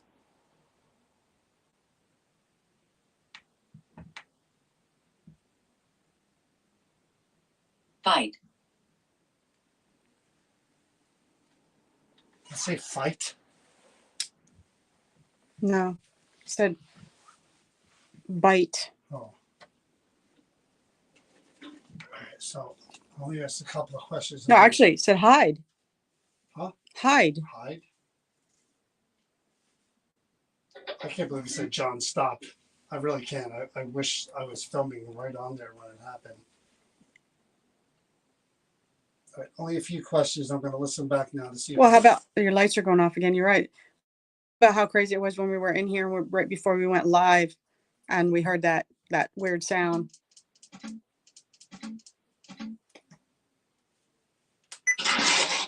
Hello again. My name is John. Could you please tell me who? Hello again. My name is John. Could you please tell me? Hello again. My name is John. Could you please tell me? Hello again. My name is John. Could you please tell me? Hello again. My name is John. Could you please tell me? Hello again. My name is John. Could you please tell me? Sounds like I can hear you. Hello again. My name is John. Could you please tell me who I'm speaking? Could you please? Hello again. My name is John. Could you please tell me who I'm speaking with? Who's here with me that's connected to this boat?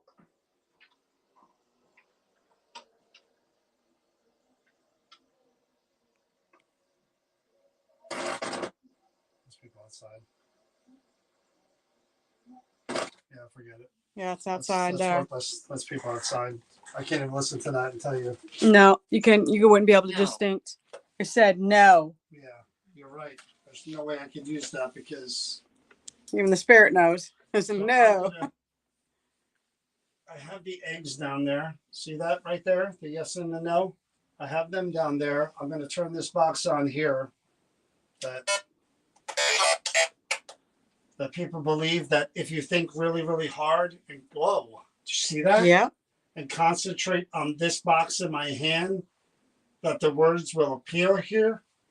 That if you just really concentrate that you want to say one word or a few words, that they may appear here in front of me.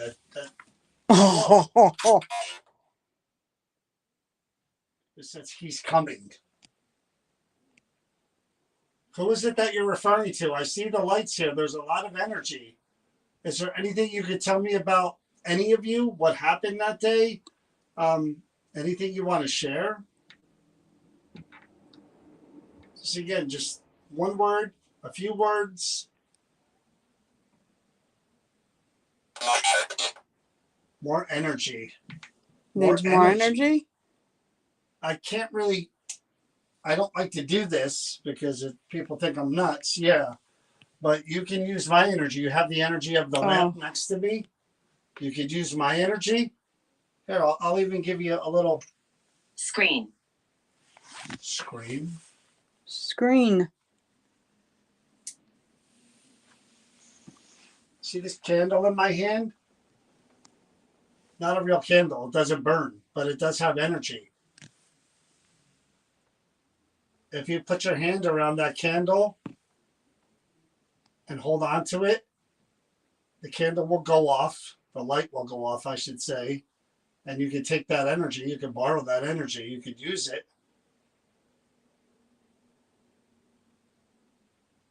All you have to do is put your hand around it like this, like I'm doing with my other hand, like this. Just like that. And hold on to it, and you can take the energy from it.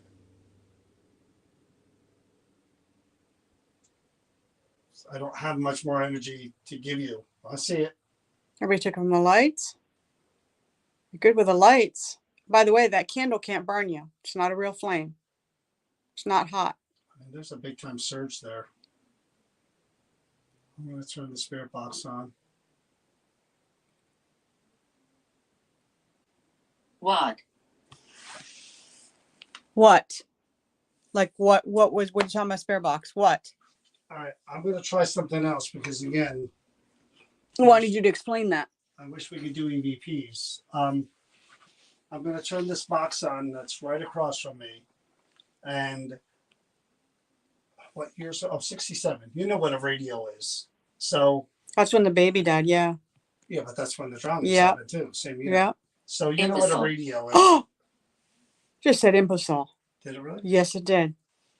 Well, I know that may sound like a stupid question, but this is a broken radio that people believe that spirits, people that have passed, can use to cast their. Yeah. Oh, we're going through the gambit now. We are starting to get spirits familiar. Can use to cast their voice through the radio frequencies, through the white noise and the frequency. Because again, you could be talking right here. Any of you, we can't hear you. So I'm going to try that next, okay? Are you uncomfortable with any of this?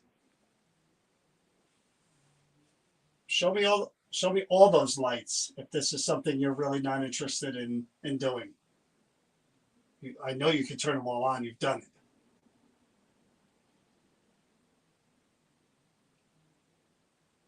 I don't appreciate you calling Chris an imbecile. No. How do you know it was me? All the lights went off. There you go.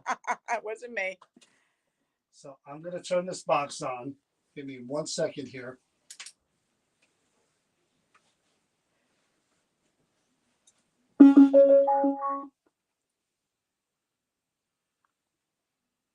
It did say be quiet before.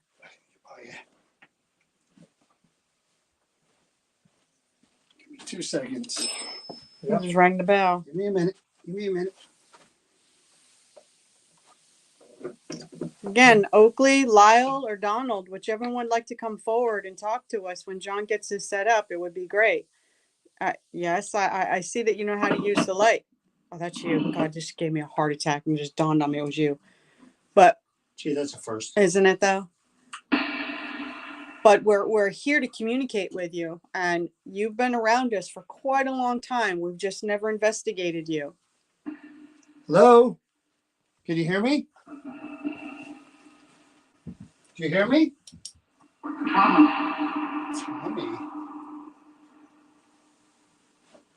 Hi, my name is John. That's Chris. Do you mind talking to me? You hear it coming through the radio? Right here? Woman. Did you hear that? Is it can talk? You can. Yes, you could talk through this. Right here. This is where I'm hearing it through. Right here. The blinking light. This is the radio.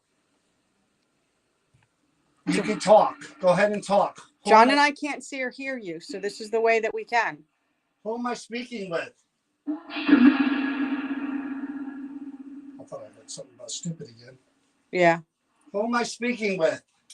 The names I have here are Ronald, Lyle, and Oakley. So they like those lights. Who are you? Are you any of those three?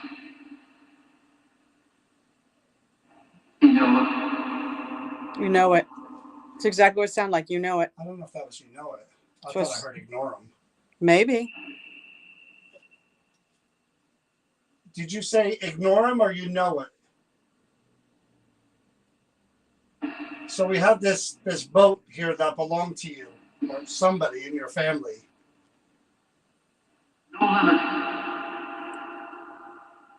Know something. So is it disrespectful to talk to you about how 3 people in your family drowned?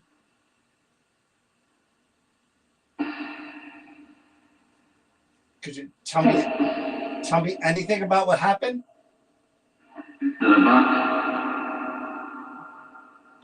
He said, did it something? I missed that. What happened on that boat?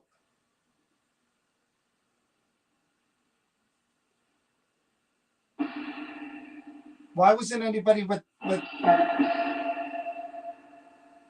it's something? Why wasn't anybody near? It sounded like it sank. Huh? It sounded like it sank.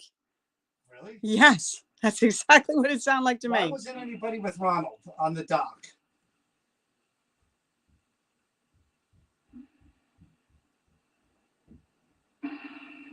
Could you tell me that? As for the year. The year was 1967.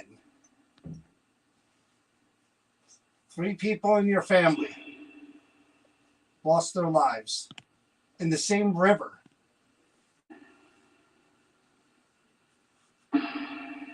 You think that river's cursed? Hell. Hell. So that sounded cursed. After that said hell, Yeah. it sounded like it said cursed. I asked if you think that water is cursed now, that river.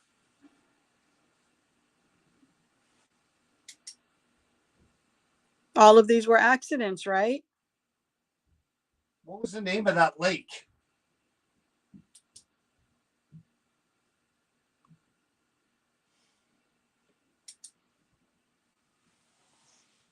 Are you uncomfortable talking to us about it?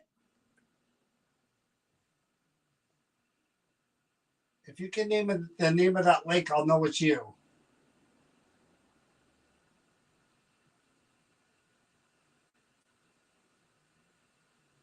It's almost like it just went gone.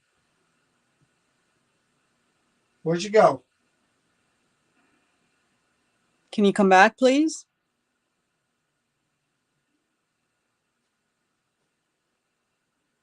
Are we not asking the right questions? I know it's still on. Hold on. I've stopped scanning on me. Yeah. Something shut it off?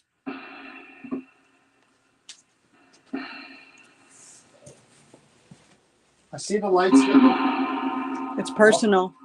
So you hear stuff totally different than What I did you hear? You're closer I to it. heard off the boat. Well, maybe you did. I don't. Again, everybody knows I have horrible hearing. I asked for the name of the lake. Can you give me that?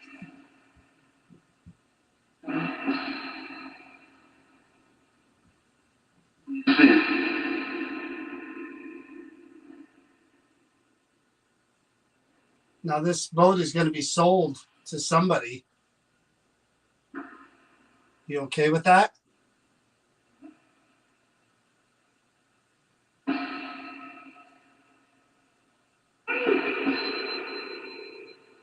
It's been here a long time. I know that. So I'm going to read it again, and you seem to react the first time. Do you remember when I asked that question before? Was this an accident? It sounded like it said accident. It says claims the three spirits inhabit this vessel together. And they all can be heard talking on occasion. How many of you were with this boat? Psychic. No, I'm not a psychic. I'm not a medium. I'm none of those things. Do we have the name of the boat that they drowned on? No. Can you tell us the name of your boat?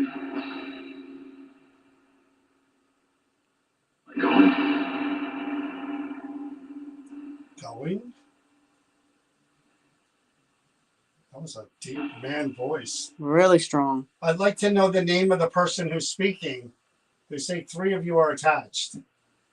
I'd like one name. Someone told me to stop before we even started. Who was it?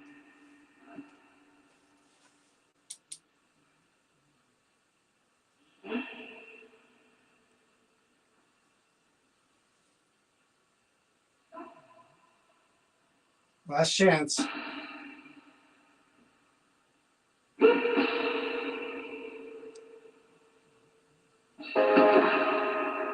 Nothing. Okay. Do you want me to try an Este? Let's see if anything comes through. I'm going to turn this off. Is there anything you can tell me before I do?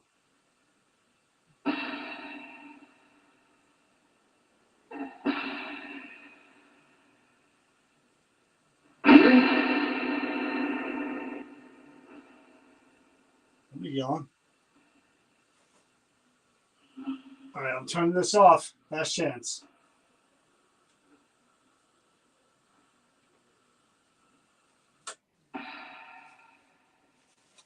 Really hard without EVPs because, again, I would love to be able to hear the voice.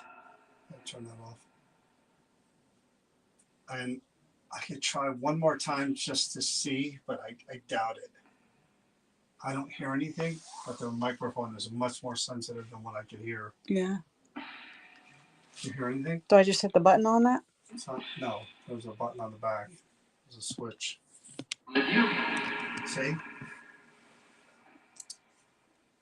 What was that? It just said they're human. Yeah. I'm just going to turn this on real quick again. You said they're human? It smells. It smells. Who are you referring to? We're not spirits. We're not psychic. We're just regular people. No, you're not going to talk. No. Like I said what I had to say, and That was weird that it said we're human. Let me turn that off. And I'm going to try two quick questions. Turn this off.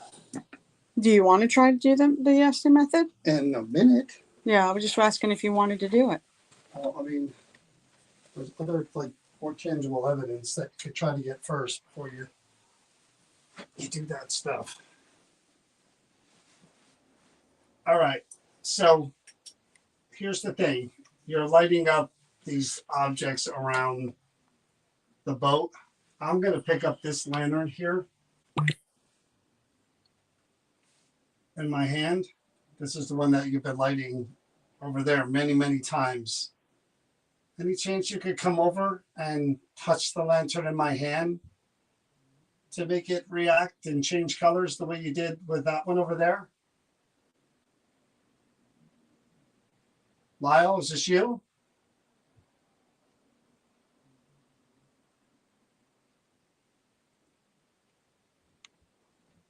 What was the other person's name? Sorry with an O. What was his name?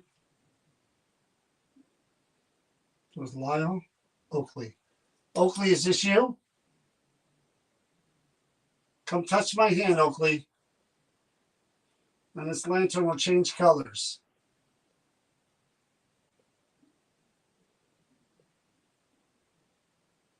God, it got so quiet all of a sudden. Ronald?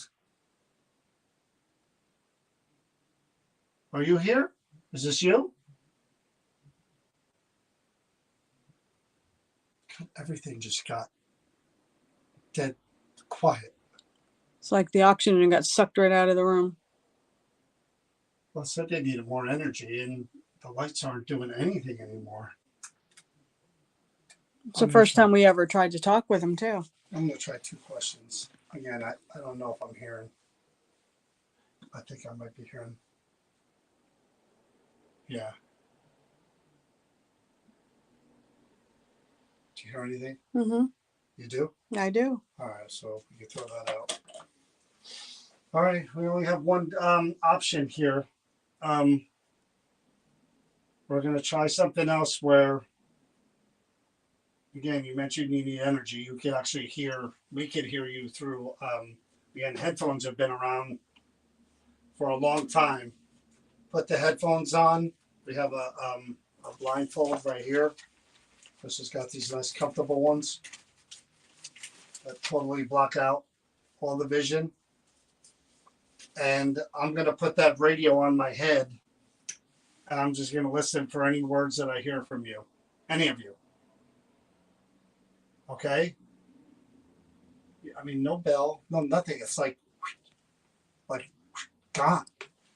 You know what I mean? I do. Isn't that strange? How, I mean, they were all boom, boom, boom. And now it's just flat. That is really, really strange. Could you show us a sign that you might be there still? We don't want to move on unless we have to. We have other. Bam! On command, no less. All right, so let's try this other thing. Maybe again the energy thing, and you trying.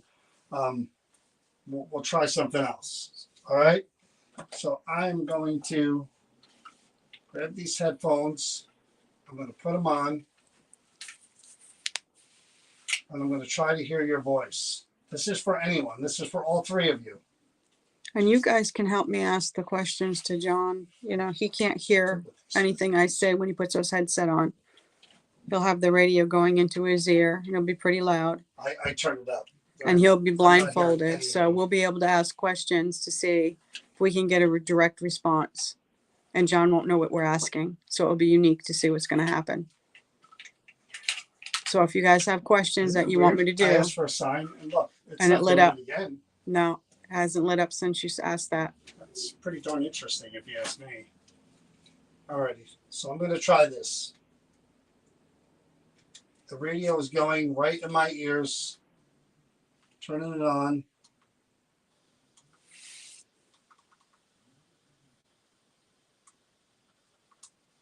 I'm confused. Me too. Hmm. I know the radio thing is strange. I do. But just try to talk. Now, you hear how loud that is? That's from over here. That's what's being fed into John's ear. Consultation. That was weird. Uh-huh. We're at the Creeper Gallery, Ann. I don't know if that was consolation. What did I do with that blanket? What did I do?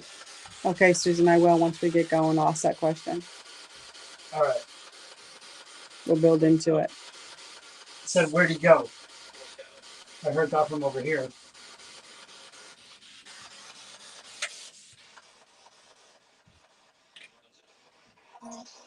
Is this your boat?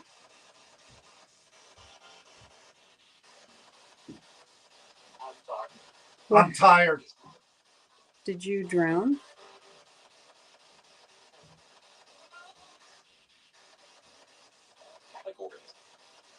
Was there foul play when you drowned? It just said Johnny boy. Do you know what kind of boat this is?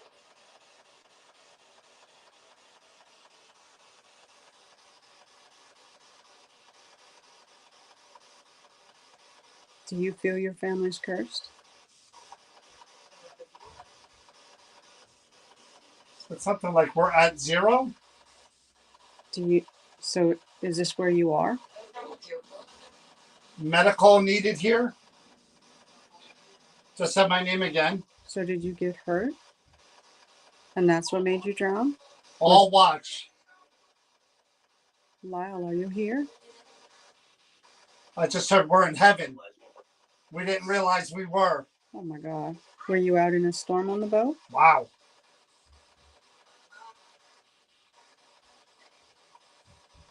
What happened on the boat?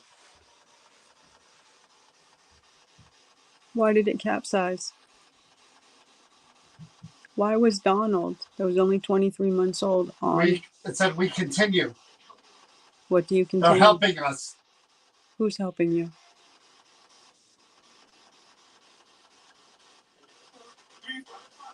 I can't breathe. Wow. Is that because of the water? Can we help you? Take it off. What off? Someone said that they had a little brother that. It's under John. Wow. Did you guys see the lights going off? That is insane. So, is there a curse on your family? How is it possible that 3 people from this family died in the same lake in the same year? Were you guys careless? It again. Where are you guys? He's over there. Was there a fight? Close it. Not ready to. You're not ready Leave this. You're not ready to close it? Oh my God, look at the lights. So they're active now. Obviously they can use this really well. I heard Again, someone just like cry. was this Donald? Donald, are you here? It's okay. Can you swim? Was it too far away to shore? Wow. How did you die? So we assume when you're in the water Get out of the building. Oh, great.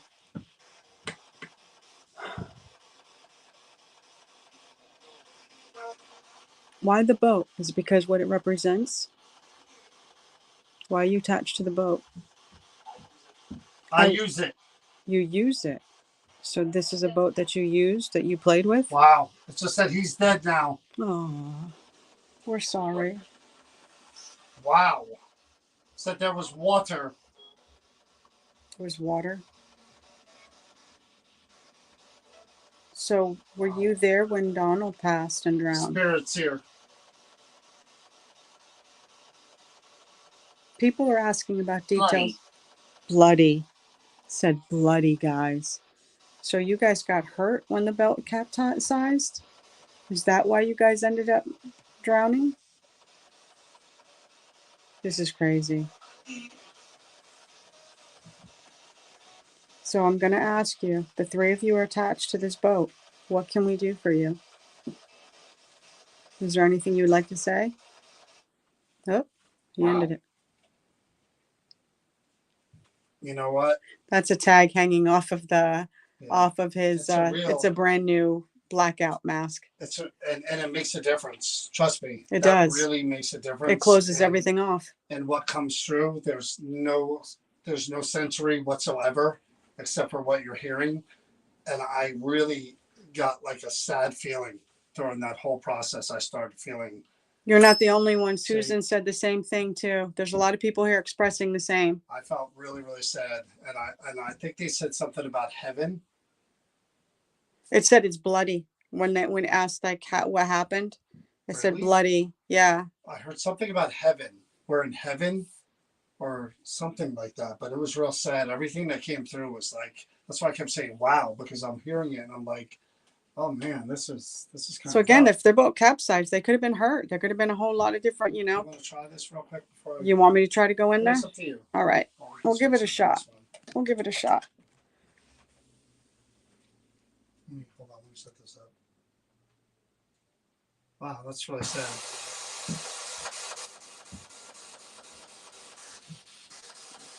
You can hear how loud that is from over there. It's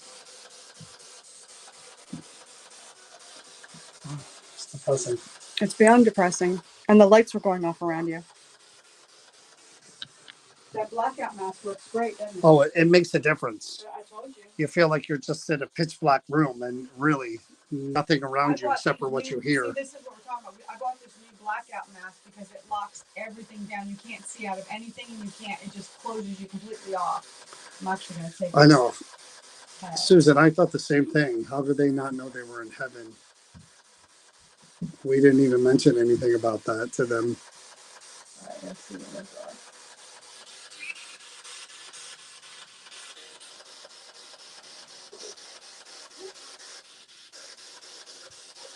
My head's tinier than yours, so I got to tighten it.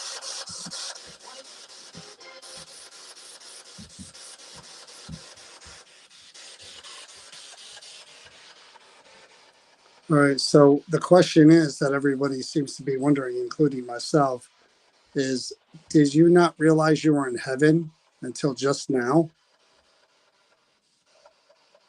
Have you been to what you think is heaven? Have you not been to heaven?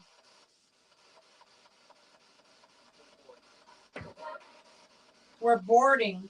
Okay, so you, after all this time, why now? A barbecue. I hear like a squeal. You were saying lots of things to me. Ice cold. Yeah, you were saying lots of things that are really depressing. Water. Yeah.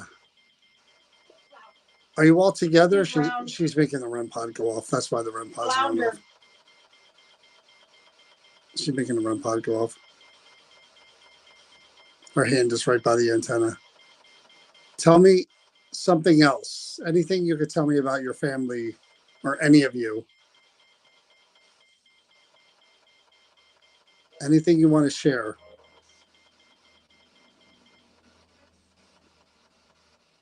The death of Ronald. What could you tell me about what happened to him? I'm weak. Okay. What happened on the boat that day? Whoa. Crying.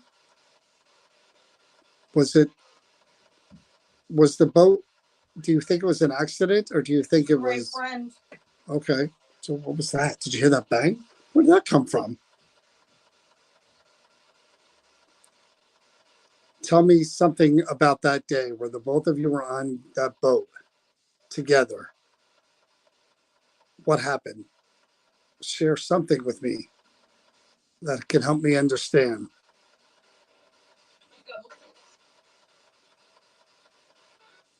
You guys were out on a boat. I'm sure you had done that before. And then what happened? I mean, I don't know if Ronald drowned before that. Taken. And you had to have known Ronald drowned in that river. Believe me. Again, was it another boat involved? Were you drinking? Cold. Okay, lots of cold.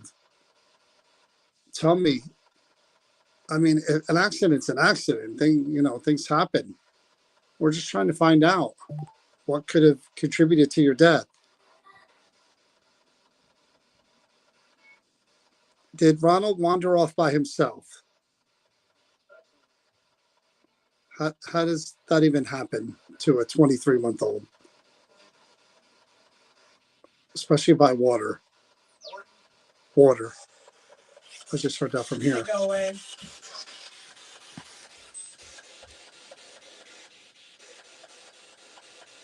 I'll do it. I told him. You told him. You told who, Ronald? Well, Ronald was 23 months old. No child should be left unattended. I'm sorry, but I've had 23-month-old children. I would never leave them alone near water. You just hit the power button. I did. Oh, I did. Let me do it. I'll let you do it. Oh, there it is. Right, yeah. There it is. That was weird. I wish we could do an EVP session, but too. I don't think that's going to happen at all. There's no way from what I'm hearing. So No, you can't. Yeah. It was funny because when I was touching the boat, it was like, you had the REM pod going off the whole entire time you were doing it. oh, I didn't know that. I could tell you. You're I'm blindfolded. sorry. But all I know is that it just like, it felt really cold. And then all of a sudden the voice said cold. I felt the cold breeze every now and then when I was sitting there. All right. Okay, so who's ever still there, we are going to finish and speak to someone else. And it's been so long that you've been waiting, or I should say that we haven't spoken to you at all. It's been a few years. If you would like to continue, then please show us. Light all of those lights on the wall there like you did before. Show us something very obvious if you would like us to just keep trying, because it's not fair that this has been sitting there for years and we haven't even tried. Maybe you're happy that we didn't try. Okay, we're going to move on, and maybe another day will come where we revisit this, where we're actually able to use the recorder. That's heavy. I'll do it. Yeah, I know. I'm just going to take stuff off. Because I'd really like to hear one of your voices. All right, let's switch up. Okay.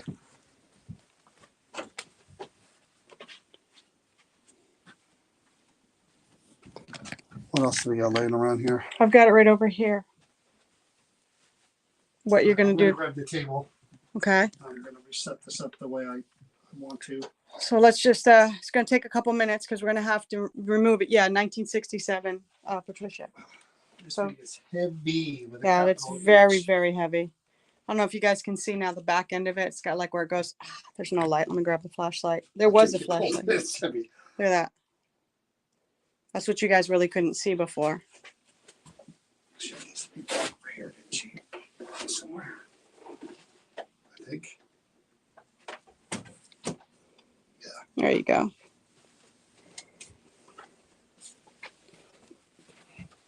We're doing the hoof, huh?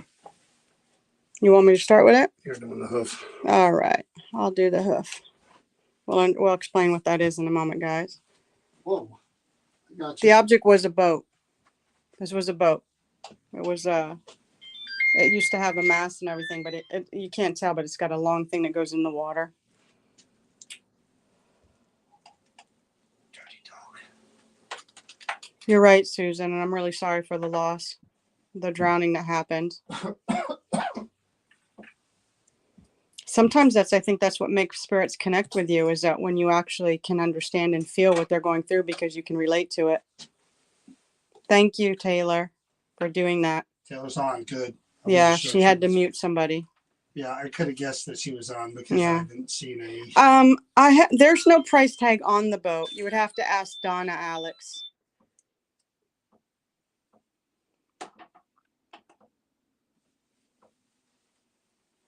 I think I got everything. Yeah.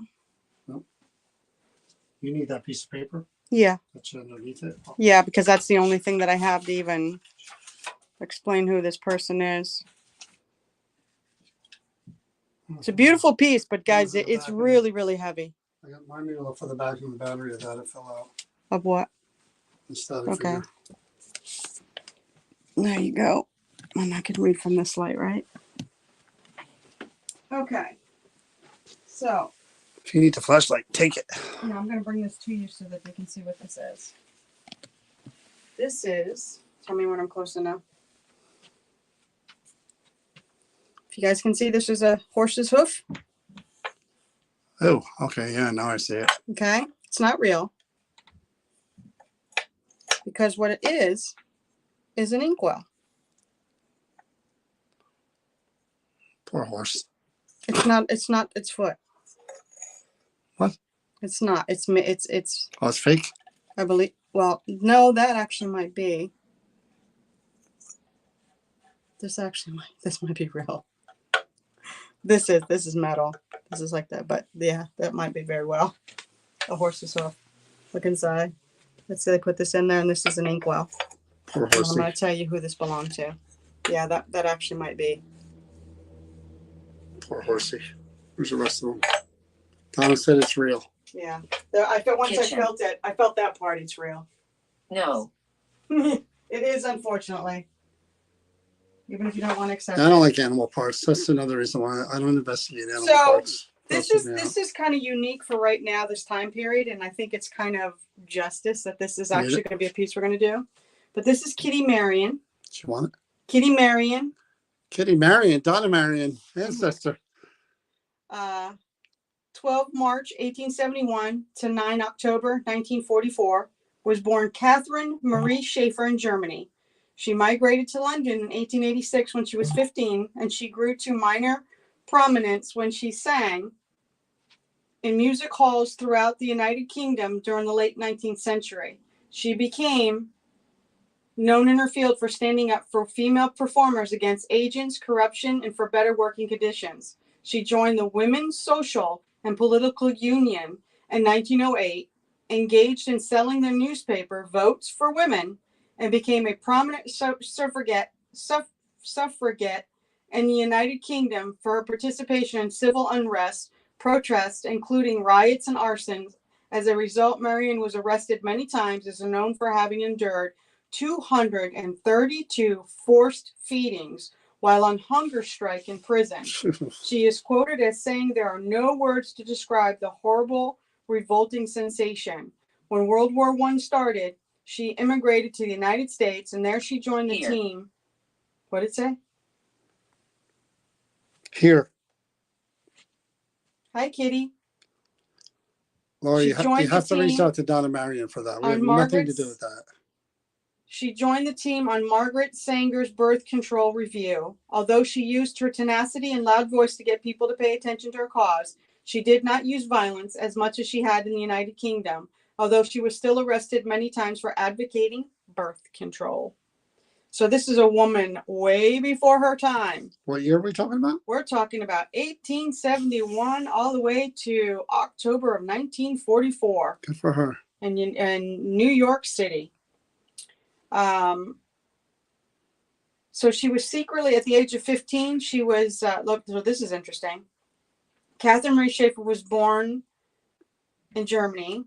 Her mother died of tuberculosis when she was a child, when she was 2, leaving Marion with her father. 4 years later, when Marion was 6, her stepmother also died of tuberculosis. Oh my God. Her father, whose name was Gustav, abused Marion and hated that she had red hair. When Marion was 15, she was secretly sent by her German uncle to live with her aunt in England to escape her father's violence. It's a rough life. Yes. Rough. So we're talking about you, Kitty. I'm going to refer to you as Kitty. From the time she was Didn't a stop child, her from being an advocate, though. Marion liked to sing and dance. While in school, she was quoted saying, "Singing and reciting, I excelled simply because it came easy to me and I loved it." Shortly after she moved to England to live with her aunt, she started performing on the pantomime stage. She found a natural home in London music halls. So we can go on. She was very immersed into all environmental artists and all the different stuff she was doing, her halls. All right, can we? Yeah, the small roles that she did. She also toured with the UK, such as the Lady Slavery. So she was a women's rights activist. I want to show this picture because this is important for these times right now. This is Kitty selling copies of Birth Control Review in 1915. Think about the year. Hi, Kitty. I'm going to call you Kitty. Are you okay with that? Will you listen to us talking about you and what you do? So you've been around for a bit, Kitty. We've had you out before. We just never had the ability to interact with you. So yes, did you see that? She's here. Thank you. So Again, it's just strange that you have an inkwell that is made out of a horse's hoof. There's nothing here that I tells need me. some kind of light source because I can't really see much of you at all. So unless Here, you want to put I'll that give you- lantern in front of you. Yeah, I'm gonna put this light. When you do this, it helps. This is where I had it. Right. Now it wants to roll there. And then if I have to move the light, you tell me. Would it be better if I put it over here? Well, why don't you sit down where you have it first? Is that better? Yeah. Huh. So Kitty, is this your horse's hoof? Is this your inkwell, Kitty? Come Light back. something up from. What did I say? Come back. I'm here. Is this your horse hoof? Did you use that to write some of the things that you stood up for? Is Her this real why- name is Katharina. What? Her real name is Katharina. Yeah, her nickname is Kitty. Yeah. Katrina. No. Katharina. Yeah. Katharina Maria Schaefer. Yeah. But her nickname's Kitty. So Kitty, why is it true that your father beat you? Was he a violent man? Why would he have a problem with red hair? That's kind of sad. There's a story behind that, I'm sure. So, Are you aware what's going on right now? All the rights that you fought for and what's happening now in today's society? Are you aware of that, Kitty? By the way, Kitty, my name is Chris. This is John. We're just here to talk to you and get to know you and connect with you. The only thing we know is that that's an inkwell of a horse's hoof that belonged to you, and that the information about you and who you were. That's all we have. That's all we know. So right here is a little egg that says yes. If you could tap it to answer a yes or no egg, yes or no question. This little yellow one is the no. You could tap it. The little bell, which you did earlier when I was doing. These little things right here, if you touch them, they light up like a rainbow. This makes music. You are big into music, and I won't sing because I won't torture you, but you are a proponent for music. There's also the little twinkly balls up here. If you touch, you can light up, and you already figured out how to do the little fingers. Now, on the same token, we have the lamp in the back that you can touch, and it changes colors, just like the purple lights above you. And I'm going to scoot just a little bit further away from they you. just all went off right after you showed What did? all the lights. They Did it sequenced. They went straight up and down. That's great, Kitty. Now, Kitty, this also, I'm going to turn this on. I like this. This actually, I'm going to put it right in front of a box. If you touch this and it lights up the blue for yes or the red for no on either side, I'm going to put this right by your inkwell, okay? That was me, guys. And you guys will see that. It'll light up on either side. So I'm going to turn on this little box, Kitty. We got the candle here too. See, she might respond to the candles. So we have these little candles that they look like they burn hot, but they don't, Kitty. It's just a candle that you can touch. Like, see what just happened there? I gotta turn down the sensitivity. So you can touch these, and only you can turn them on or turn them off. I can't. Just you. And again, this doesn't burn. It's not a hot candle. But you can use your energy to turn that on, and we'll know that you're there. Could you do that for me? Is that possible? It's just to let us know that you're here, Kitty.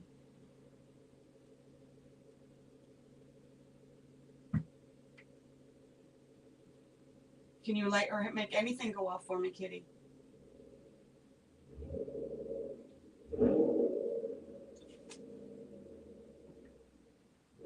Thank you, Kitty.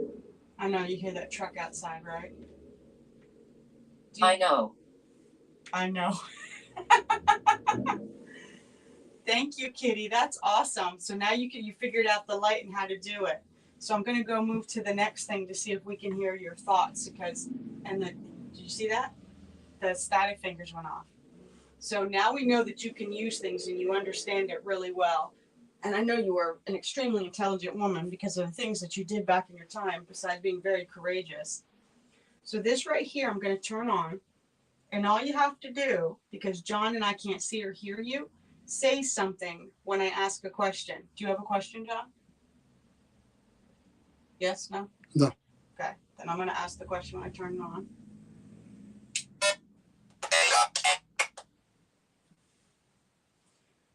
Kitty, do you know what's going on in the world today? What's happening? It all has to do around with everything that you fought for when you were growing. You were here in the United States, and all over the United Kingdom. Women's rights, birth control. She says, I see you all. And you rang the bell, so thank you very much for that. So you're aware what's going on today and what's happening. Are you disappointed or upset with us?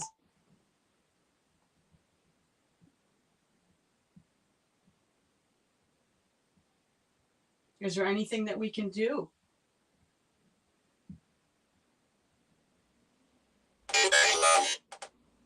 She says, I'm alone. You're not alone. We're here. So, do you think maybe I could try? It's like, if you have any idea what an ovilus is, it's sort of like an ovilus, only the words aren't as clear. The device that she's using, it measures EMF and temperature and pressure.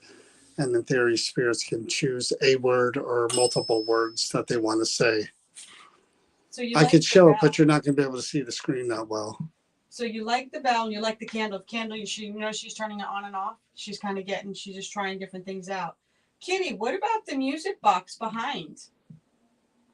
See, I don't have the ability, guys, just so you know, I can't turn this on and off. I do not have the ability. I just made that go off from my movements with static, but I can't make this go off. So, Kitty, right behind here is the music. You love music. If you made that go off, that would be really remarkable. If you loved performing, singing and dancing, like they say here in the article about you, and you're a really beautiful woman, could you make that music box go off? I know you like the candle, which is pretty cool. I like the candle myself, but there's other things. There's the yes and no box right there. Can you answer yes or no when I ask a question off of that box by touching it? So yes, you don't mind answering to that Psychic. box? What is it? They both keep wondering about psychic. They both keep asking. Well, you're not psychic.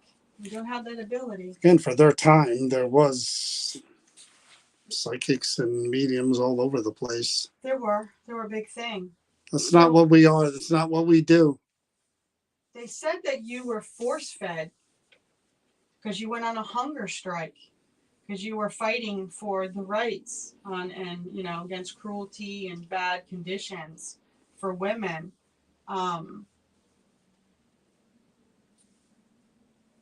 If it was really bad, could you light something up for me, Kitty? Help us to understand how bad it really was. Really light up something really bright and strong for us to let us know that it was horrible and what they did to you. Could you do that for me, Kitty? I can't imagine. I've gone through other stuff, but not something like that, especially when you willingly made that sacrifice.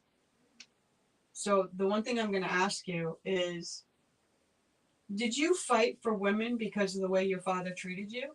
Was that why?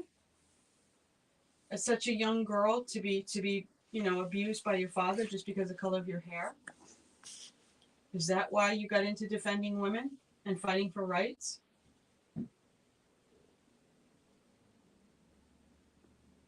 Was it for another reason?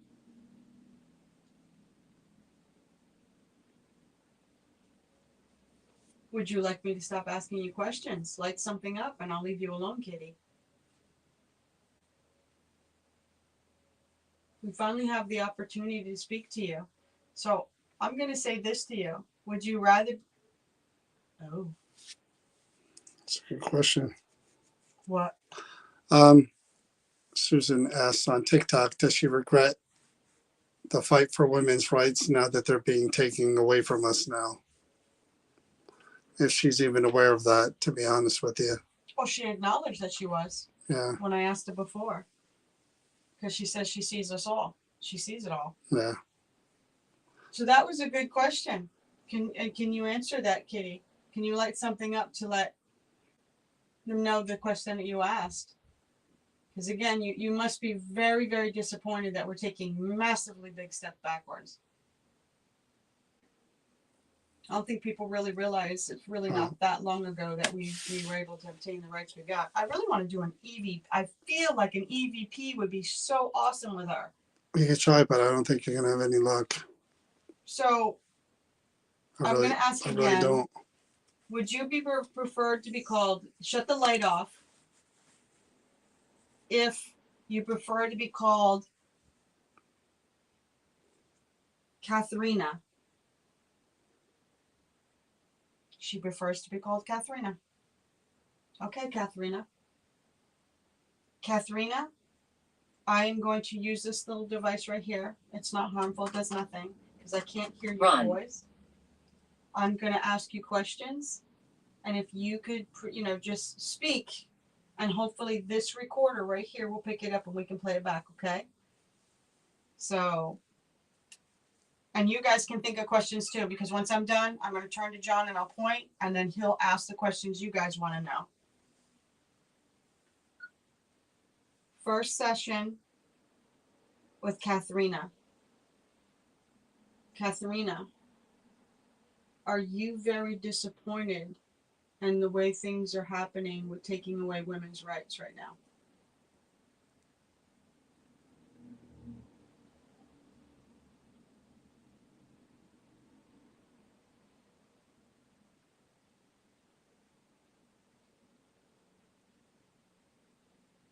Do you know where you are right now?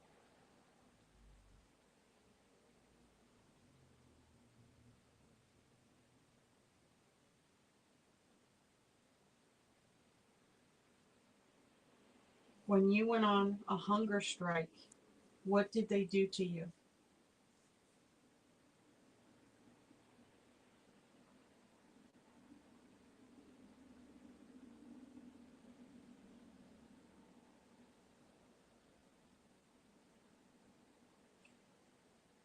You were arrested so many times.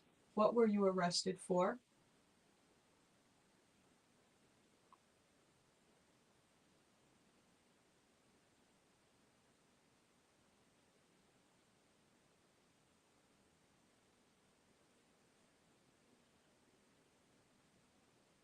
Why the horse hoof for an inkwell, Katharina?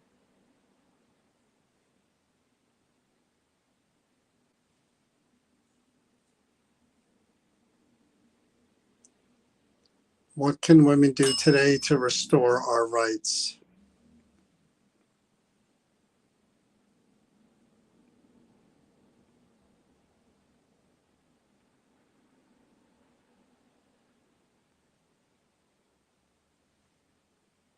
Susan wants to thank you for all that you have done for women.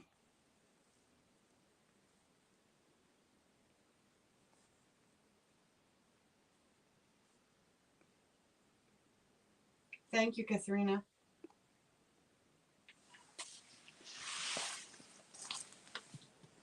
Do we have a... Yeah, it's right here.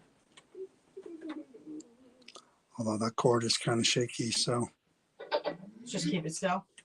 it wasn't the greatest when I tried listening back before. Give it a shot. You hear that?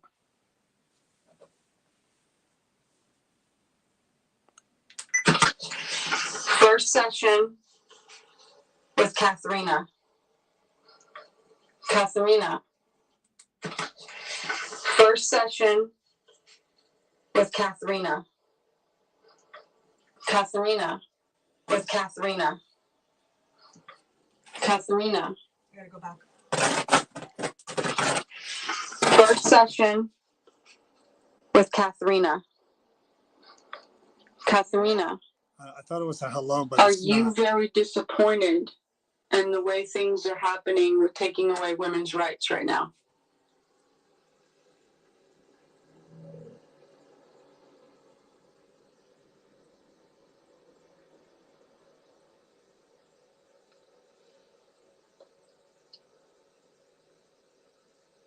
Do you know where you are right now?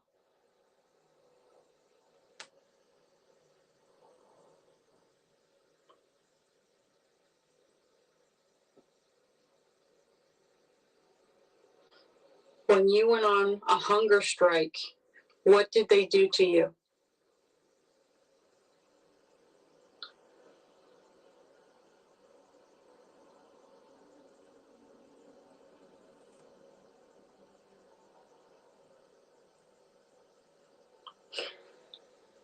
You were arrested so many times. What were you arrested for? What were you arrested for? Camera.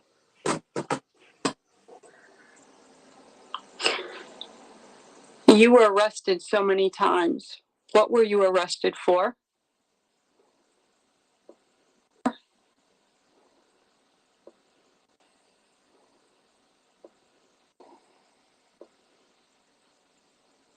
Almost like wrong.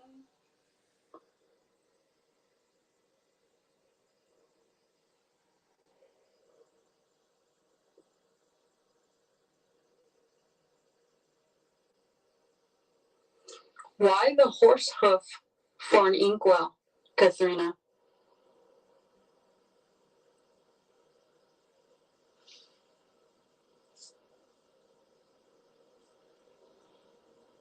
What can women do today to restore our rights? Yeah, the lantern just flickered too right there. That's not even an EMF detector. The lantern just flickered. Just went off. Susan wants to thank you for all that you have done for women.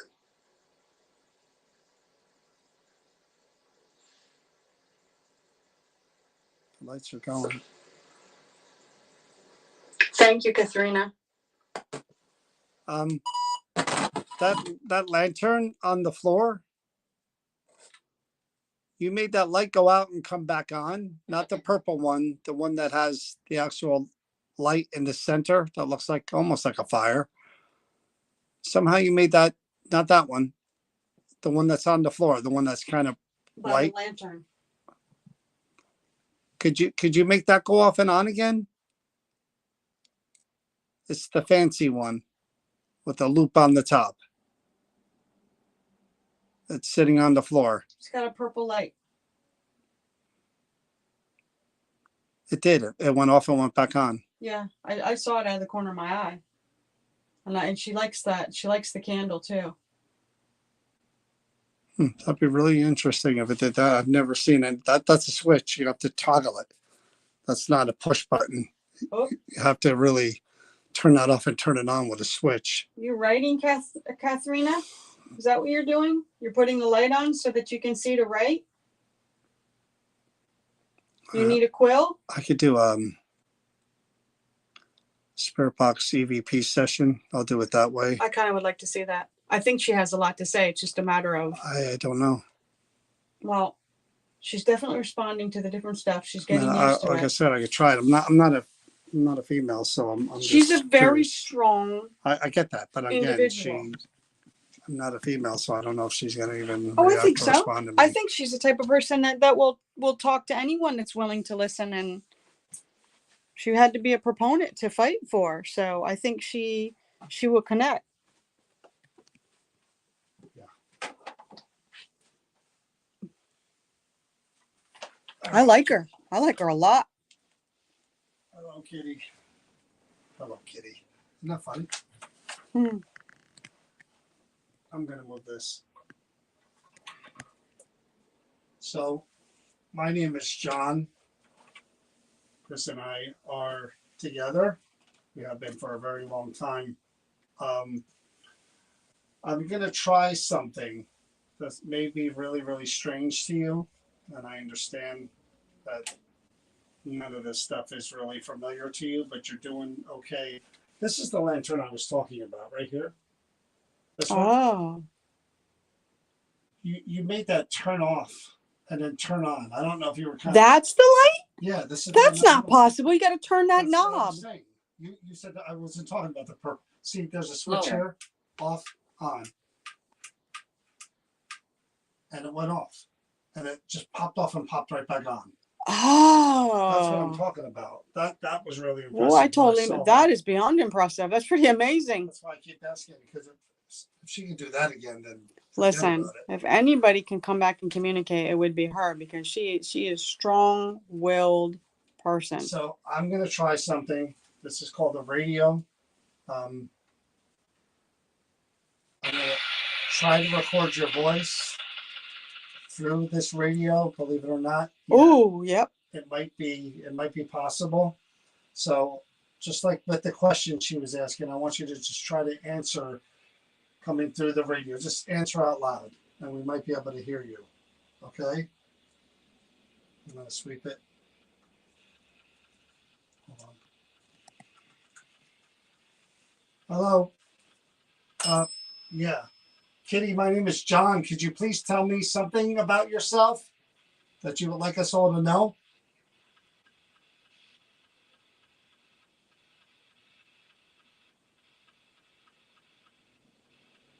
Again, we were asking if you're aware of what's going on now with women's rights and how you feel about that.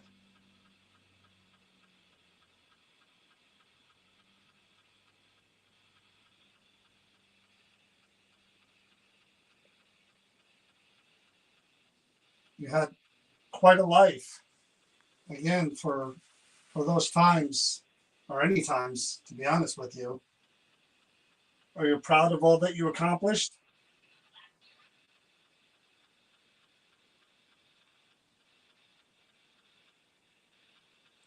What message do you have for today, for these times? Anything you want to say?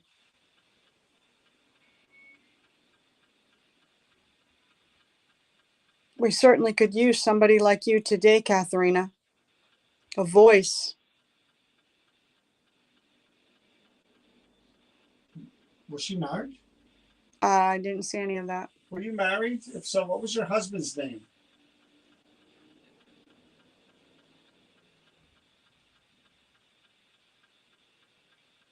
John's a good guy, Katharina. You can speak to John. Anything you want to say that I haven't asked you? Just say it out loud.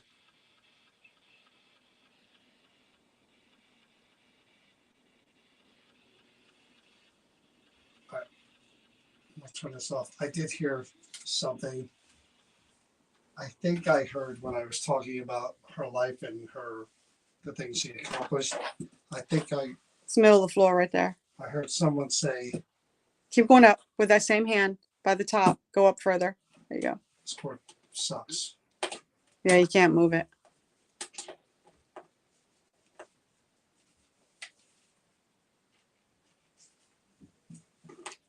I think she said that's true. I could have swore I heard that. Got that right, Laura.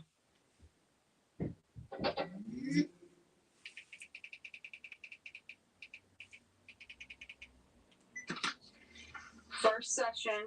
What? How did I Can you lose it? please tell me your name? This is me. How did I lose it? What did you do? I lost it. Yeah, Yeah, she's like, I lighten up everything too. I don't know how I lost it. EVP session number 3. Yeah, EVP I lost it. And there was a, session. like I said, I heard where she I talked about her career, and I did hear someone say that's true for sure. When I you was said hoping what? to be What were able you to play talking it about? back, but somehow I lost the file. And she turned back on the candle. That's funny. She's turning that candle off and on. Do you hear anything up there? I mean, I want to try to squeeze out one more object, but I'd like to squeeze in one more EVP session. Just give it a shot. See what happens. Kitty, I was asking if you're proud of what you were able to accomplish in your life.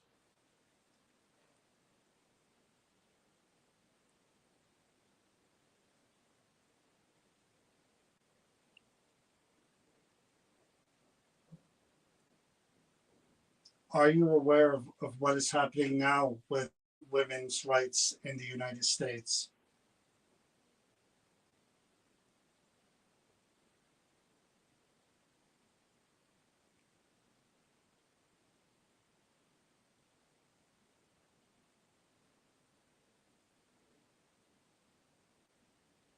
What would you be doing now to help with this?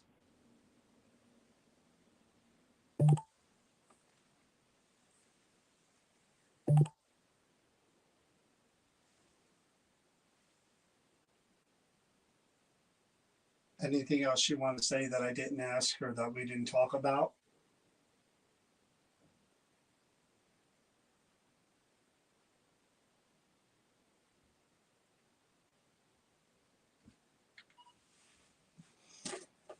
Ho, ho, ho, ho, ho, ho, ho.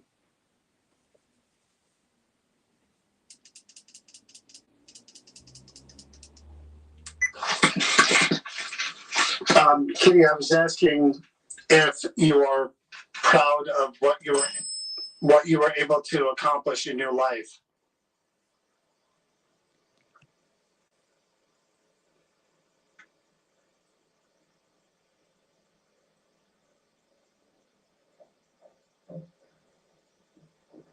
Are you aware of what is happening now with women's rights in the United States?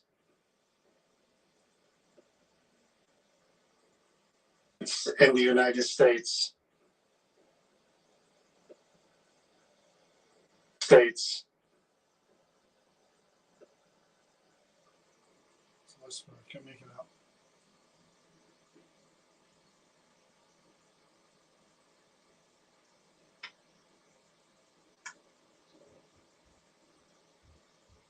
What would you be doing now to help with this?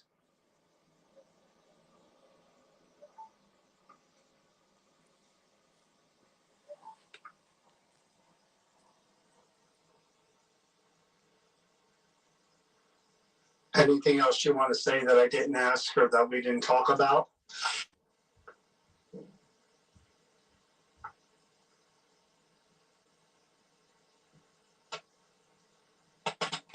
Susan says that she's lit the candle every time she has been asked if she is aware.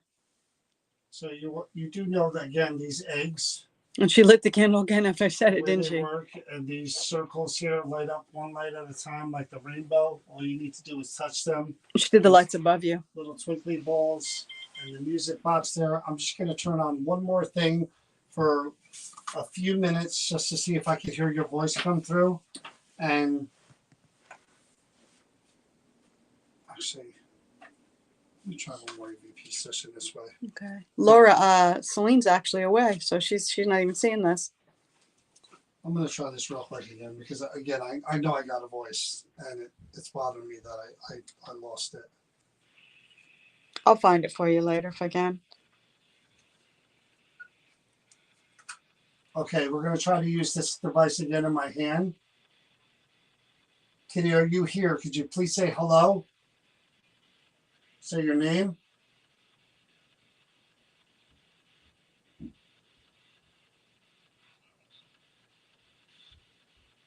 I was asking if you were extremely proud of your life and your accomplishments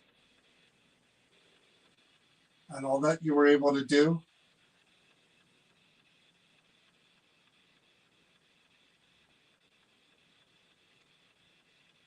I mean, you're being acknowledged and remembered all these years later. We're talking about you right now.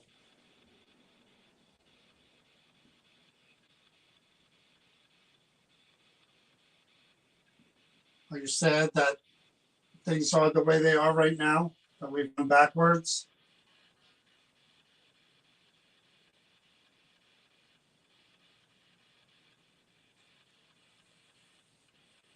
Any message at all that you would like to convey to the world? To anybody listening? Keep recording.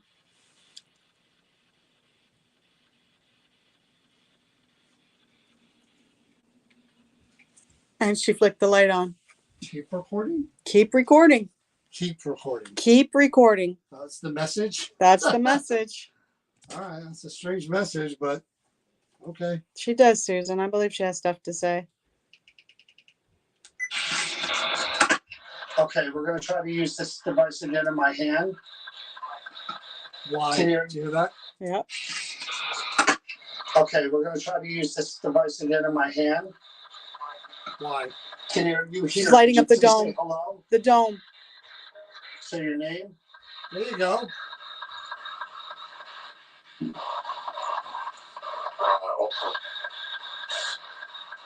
I was asking if you were extremely proud of your life and your accomplishments and all that you were able to do.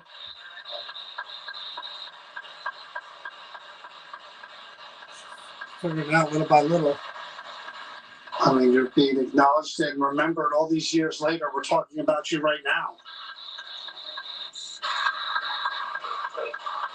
Right? Right now.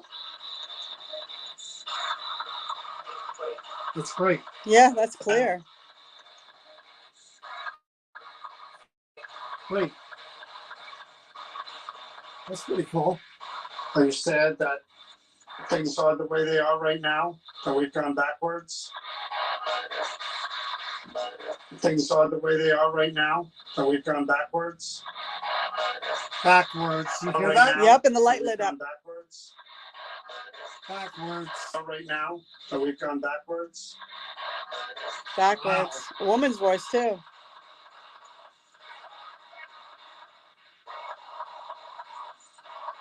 Any message at all that you would like to convey to the world? To anybody listening? Keep recording. Keep recording. She said something right there too. To anybody listening?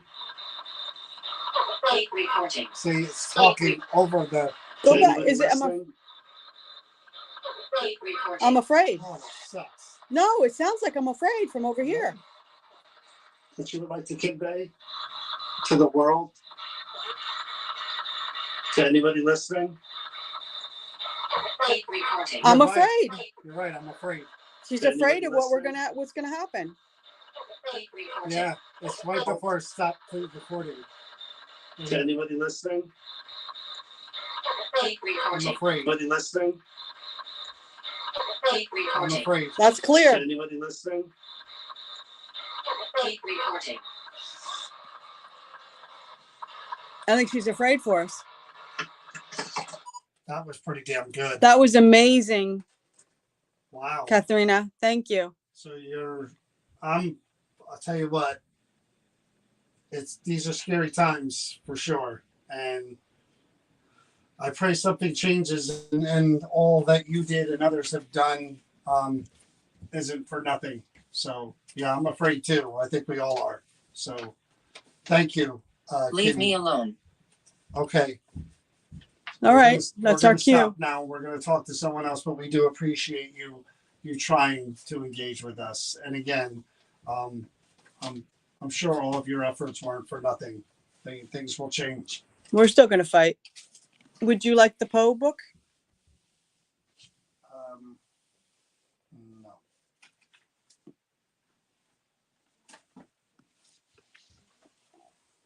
What was the deal with the book? I forget.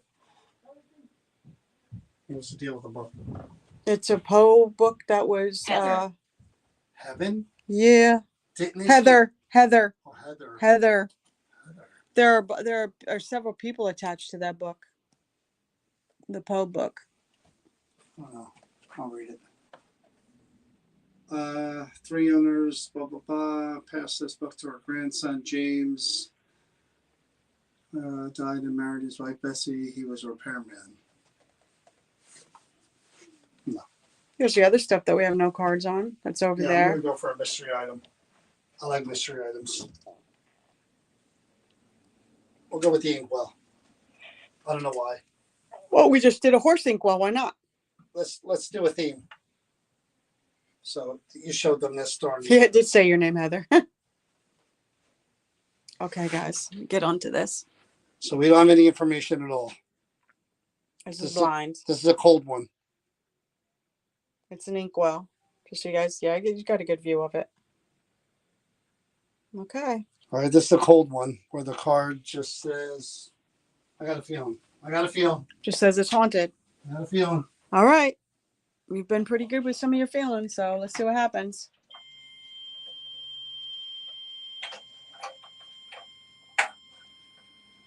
I have no idea why, Susan.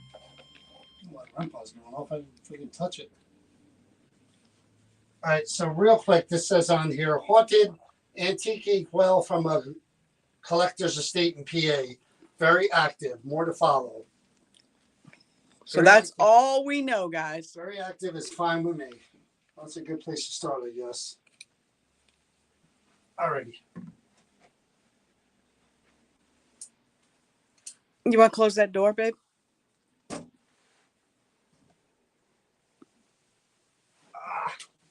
Okay, you got your turn. You're another one that we haven't spoken with. So you have your turn here. My name is John. This is Chris here. Whoa, Jack. I just saw that. Even for I just bugs. went to touch it. Did you see it go Yeah, nuts? all of it did. Like, whoa, what are you doing? All right. So my name is John. This is Chris. You've been around long enough to know what we do and why we're here. We talk to everyone that might be connected to or around things that belong to them. This inkwell has been here for a very long time. We've yet to have the chance to speak with you. I apologize for that. Usually when things don't have a lot of information, we kind of go on to the other things that do. So now is your chance. So hopefully you've seen what we do before. You know how the lights work, obviously. That's your energy. You release energy from here, boom, those lights change colors. These little twinkly balls, all you got to do is touch them. They light up like that. These fingers light up red and green. These turn all different colors. You just move your fingers around them. They'll change colors like the rainbow. There's a bell. Yeah. There's a music box. You could use all of these things to communicate with us, okay? Because we know I just did that. We know how difficult it is for people who may have passed to interact with us. So we try to give you all the options that we can, all right? So we don't know who we're dealing with. We have no idea. Are you a man? Is this a man who's attached to this inkwell? I mean, it's very old. That I could tell. I mean, it's a nice piece. But we got to start basic here because we have no information. Are you a female? Are you a lady?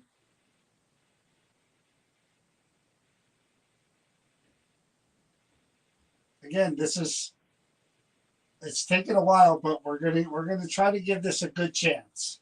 Okay? The dome's going. Yep. That one over here does the same exact thing.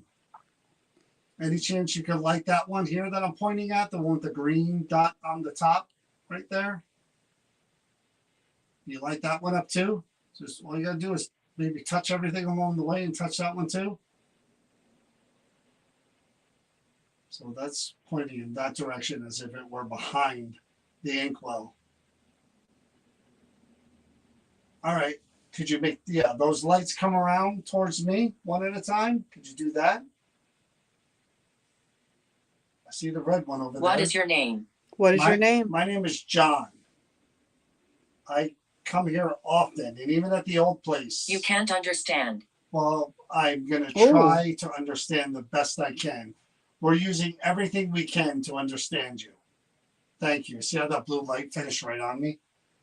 So, you know my name. Let's try to find out yours. Okay? Because we have this inkwell and we have nothing. What we try to do is get first names, last names, everything we can. So I'm going to take this little box here, this radio, and I'm going to ask you questions, and I'm going to see if I can hear you. I know it sounds strange, but it might work. Laura, the last thing was also Horse's Hooves Inkwell. Oh, first time. Oh, gotta put your flashlight somewhere else, I John. told you I had a feeling. You did. Hello. That's great. Two things. You lit up the circle there. You have touched the music box. That is just remarkable in itself because you guys noticed that nothing else lit up the REM pod tonight. And I told you I didn't do it the first time. No. When I put it up there, I told you I wasn't touching No, the you did. antenna. Wow, that is amazing. So and the Oh, bell. Three okay. for three. Are you a male? Could you make something to go off to let us know if this is a male we're talking to? A man? All right. I'm going to try to hear your voice. This is another thing I'm going to try to use. Laura Carroll said she thought she saw a shadow behind you. So, well, maybe my shadow's right there. Okay. So I'm going to try this, okay? I just want you to talk out loud like you normally would, answer questions or say what you want to say. And I might be able to hear it on here, okay? We're going to try this right now.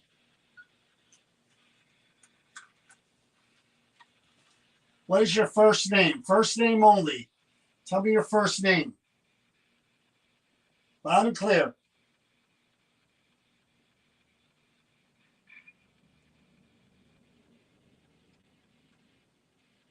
First name.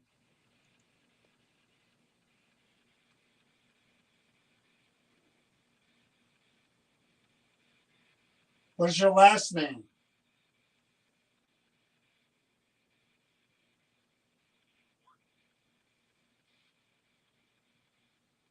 What is this object here that belonged to you? What do you call that?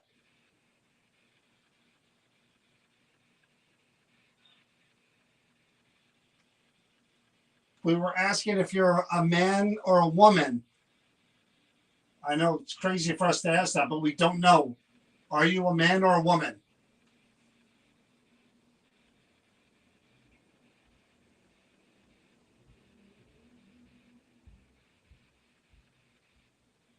Would you say you're a good person or a not so good person?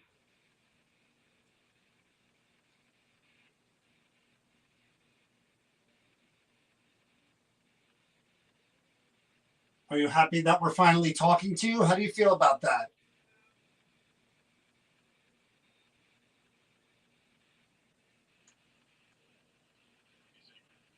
Do you have any family, wife, children?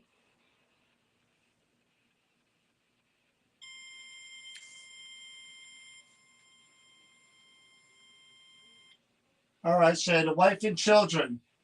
How many children did you have? Over here.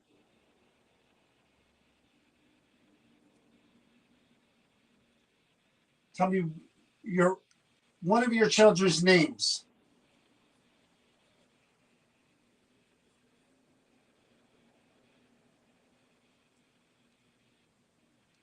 Can we help you in any way? Is there anything we can do for you?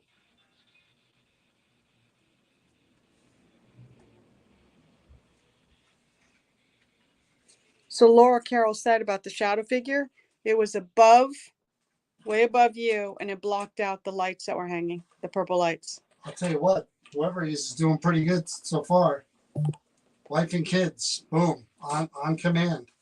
Pretty darn good. Ah, I agree.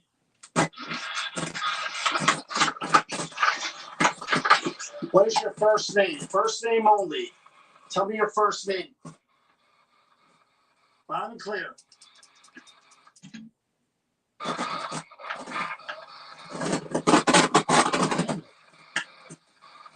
First name.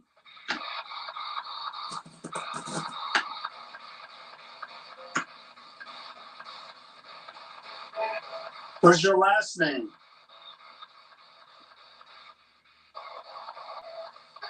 Warden. Warning? Last name.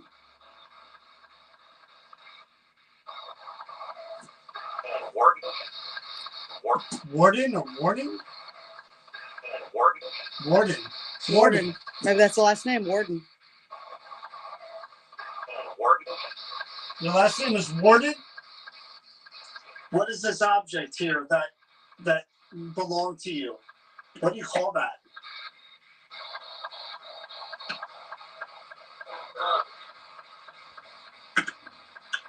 We were asking if you're a man or a woman. Warden. I know it's crazy for us to ask that, but we don't know. Are you a man or a woman? Said young.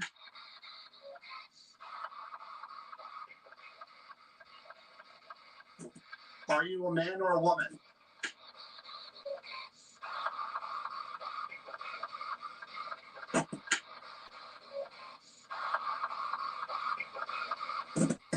Man or a woman? I hear it.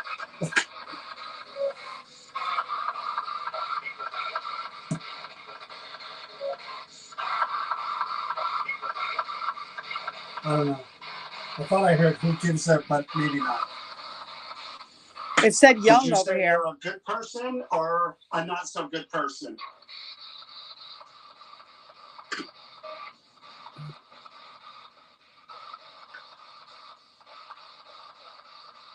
Are you happy that we're finally talking to you? How do you feel about that?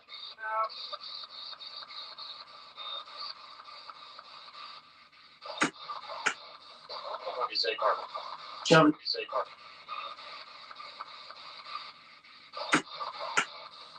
What do you say, Carmen? Joe. What do you say? What do you say, Carmen? Joe, What do you say, Carmen? what do you say? What do you say, Carmen? Do you have any family? Wife? What he say children? something. I don't know what he said. What he said something. Oh, look, it's going off. As it's It says going going off off on the thing. It's Have you going seen off that? at the I same said, time. wife and children. The How same many children question. did you Isn't have? that Over crazy? here. Here. All right, say the wife and children. Same How many question. children did you have? Over here.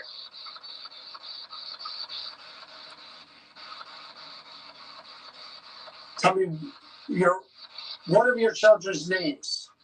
Hi, Debbie.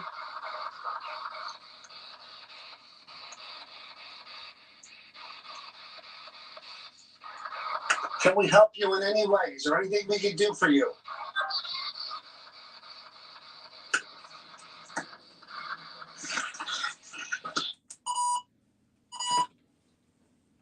I might have been a voice at the end of that.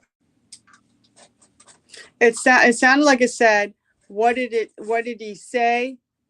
And it was with a C, but I don't know. Patricia thought Carmen. I thought Coral. Well, I got the last name Warden and wife and kids. That was what I got out of that.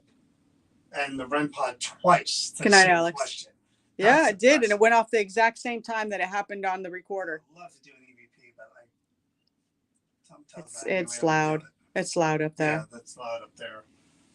I want to do. I don't know if I should do the S-Day with this one. I'm dying to get that first name. Well, it's heading to 10 I- o'clock here, so we got a little bit of time. It's almost it's I heading up usually get to. a first name after. If I get a last name, I usually get a first name. Alex says I can't leave yet. He wants to know too. I got to get a first name. All right, try. I'm gonna try one more with real quick with the recorder before I put through the S-Day.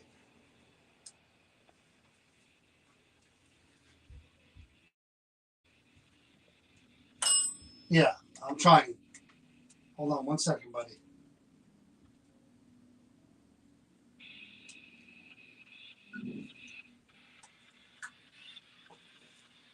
I'm going to ask you again. Last name was Warden. First name is?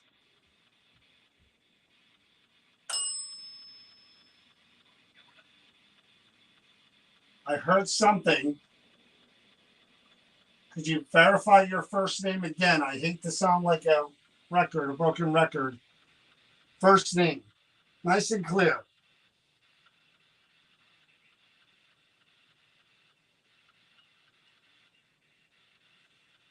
Come on. First name.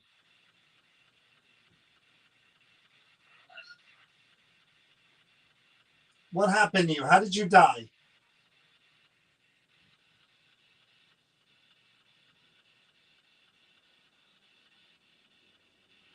What if I take that home with me tonight? That ain't well.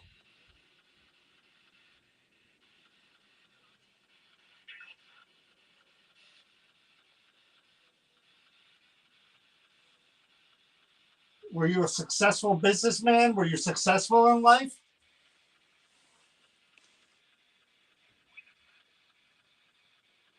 Mind if you tell me what you did for a living? What was your job? What is this? What was your job? Your profession?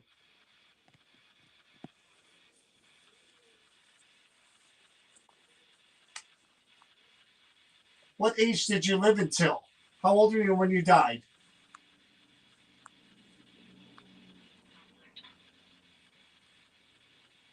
Where are you now?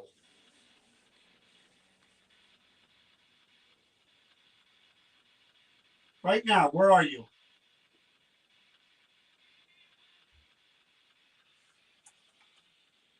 There's a few things there. Yeah. Flora says we should give money to the people upstairs to tell them to go out for a while so we can do our business. Honest job.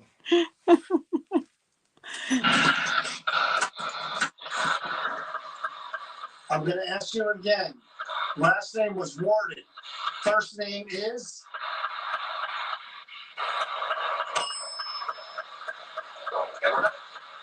You'll never know?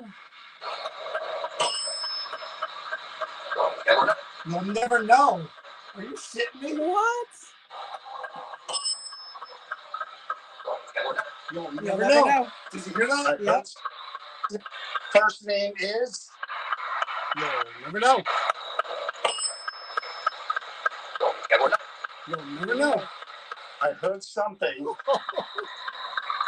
Could you verify your first name again? I hate to sound like a broken record. First name.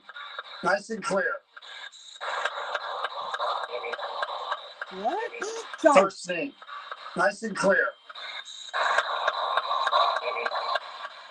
Name. Nice and clear.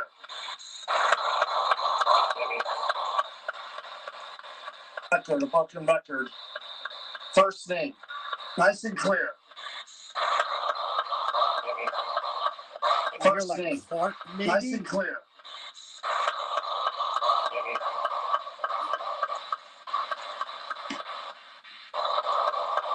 Come on. First name.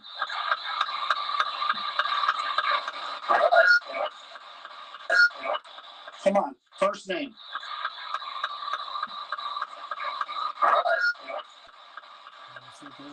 What happened to you? How did you die?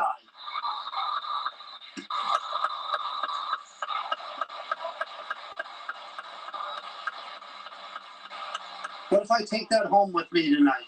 That ain't well. Pickle. Pickle. Oh. Pickle. Pickle. Pickle.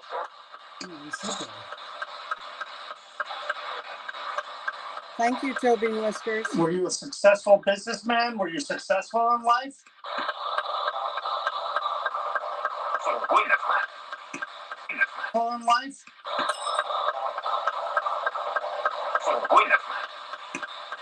In life?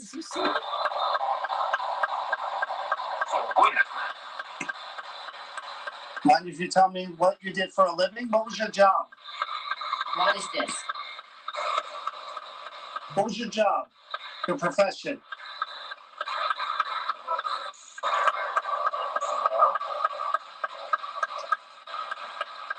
What age did you live until? How old were you when you died? How old were you when you died?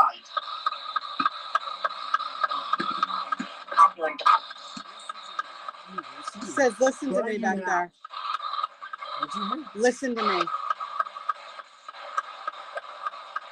Right now, where are you?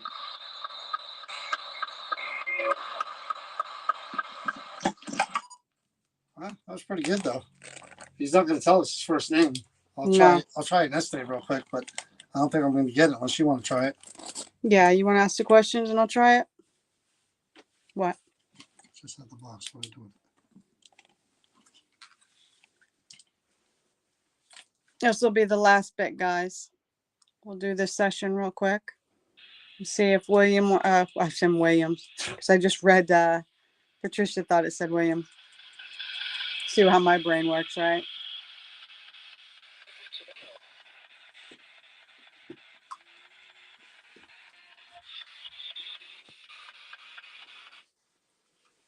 Said something else before, but I just couldn't hear it. There's a couple of things. He's trying to talk through the Yeah. spirit box for sure, but I got the last name, but he ain't going to tell us first. Well, hopefully. Maybe I'll get it out of him. There you go. There you go. There you go. 1955. I like it.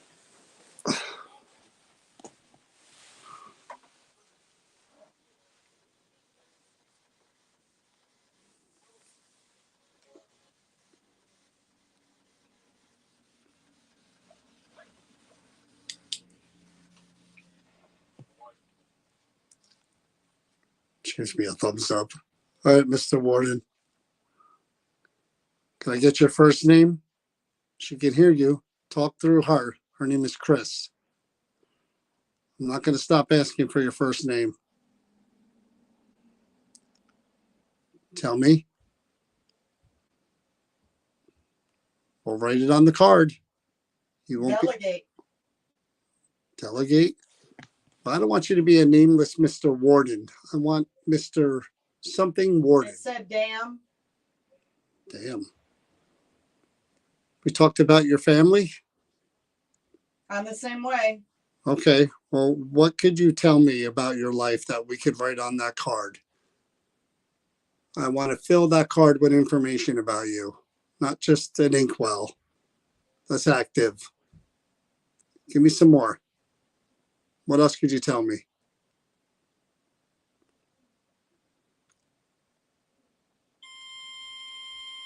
Come on. What else could you tell me?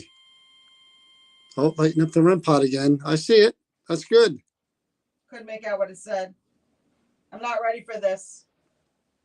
Why aren't you willing to share your first name? Is there something you don't want us to know? I can feel it. Okay.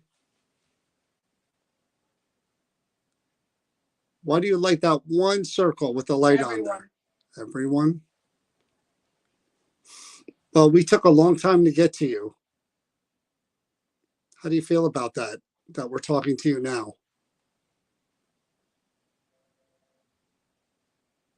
Is it overtime or is it something you weren't looking forward to? Tell me how you feel about us being here and finally talking to you.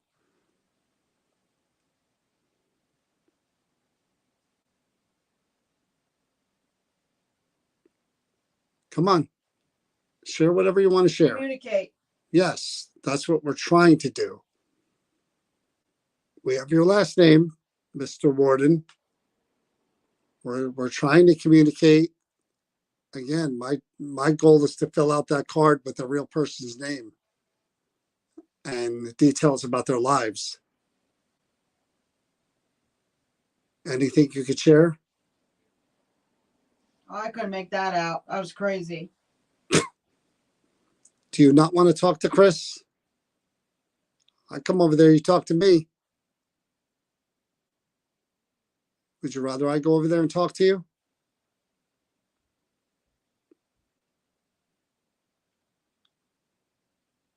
What else do you have to say?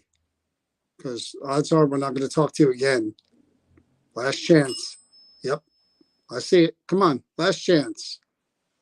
He just stopped. There's no speaking. He just stopped. I should do it. Yeah, you should.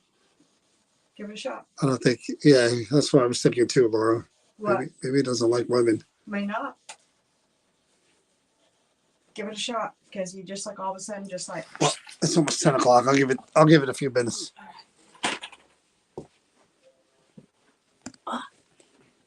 And put you back on the bench.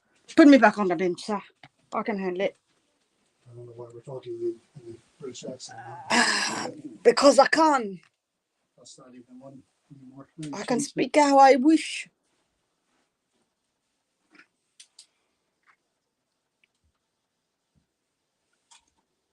Alrighty. I enjoy the blackout glasses, so. Oh, I think you just said my name. Did you hear that? It says, I heard something, but I couldn't make it out. All right, Mr. Warden. You and me again. He said, that's right, before I even put it on. Oh, and he made the REM pod go off. So do you prefer to speak to John? Why didn't you want to talk to me? You are funny. Oh, thank you. Thank you very much. So, what do you want to say to John that you couldn't say to me? Do you not like women?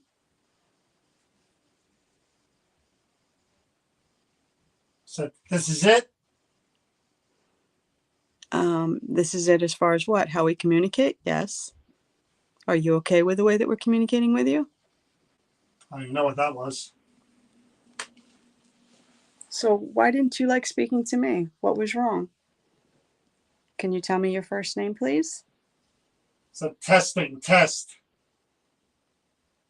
We're past that point. Can you tell me your first name, please, sir? Oh, Caesar said my name again. He said, hello, John. Is your name John?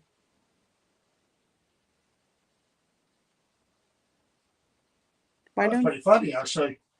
Why don't you like telling us what your first name is? Is it improper? Is it just something you don't want to share with us What's right your now? name? My name is Chris. Does that help? Or should I say Miss Therian? I will never more. Are you a Edgar Allan Poe fan? You Yeah. think you believe that? What do you think I believe? I think you don't really particularly want to talk. Tilt your head Funny thing is, I did tilt for my head. me. Like this? Is it the right way? It's tilted. You want it back? Sideways? That is bull. What is... Oh, did you guys see the lights? So again, with all due respect, can you give us a name by with which we can call you? We'd be very grateful if we knew who we were speaking to. Your first name, surname, Mr. What would you like us to address you as? Get out of here. Oh, wonderful. Well, we will leave, and we'll leave very soon. But could you please give us a name before we go? Because we'd really like to find out about you. Would you be okay with that? The babes in the woods. All right. From the fever. I have a funny feeling. It's great. I have a funny feeling we're dealing with a very intelligent man that did something with his life, and he's very sarcastic. So, again, are you somebody who's elite? Are you out of my class, my range? Just tell me your first name already. What's your first name? My first name. Do you Tell want me my your name. I'm listening. First name. My first name is Crystal. Does that help?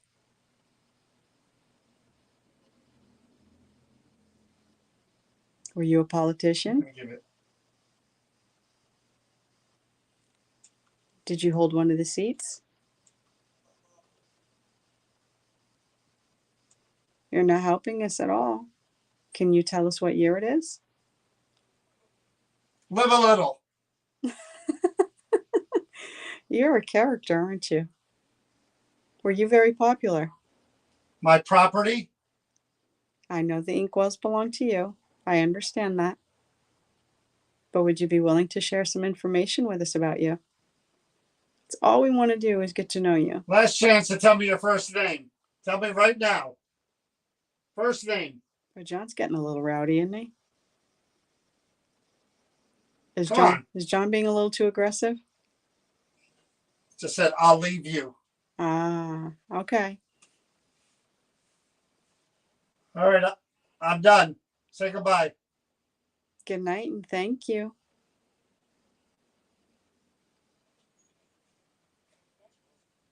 Let me show you. When I said I'm done, say Ooh, goodbye. He let me said, show you. that's your choice. Yeah, he got a little fresh. Oh. He doesn't want to give us his first name. That's your choice. And he was definitely he's a little bit sarcastic. He's a sarcastic little character. He's got a little flavor to him. Well, Mr. Warden, if that is your name, I will say goodnight to you. It took forever for us to talk to you. He was But, feisty, Garen. I hope that you appreciated it in some way, and that maybe we'll do this again. We'll give us that first name. So I have to tell you, John, by your saying goodnight to him and stuff, is that when you said I asked, what is your name? Could you please? And he said John. He said, hello, John. He said, hello, John. That's exactly how he said I it. have a funny feeling he's quite a character. He said it just like this. Hello, John. And Yeah. it was funny because I'm like, yeah, you're not going to give me your name, and he said, I'm not the EVP one that I did. He wasn't going to give me his name. Oh. Well, Mr. Warden, we will talk to you again at some point. I look forward to it, but I will say goodnight now to you, and thank you for even Here. interacting with Here. us a little bit. Okay. Hope you're at peace. I hope everyone's at peace that we spoke with tonight. And thank you all for at least trying to communicate with us. So everybody, good night and thank you. And don't forget to vote for what you would like to see at the event in September. So John, you want to say good night? Bye, everybody. Be safe, guys. Be healthy and just remember to be kind to each other. Good night.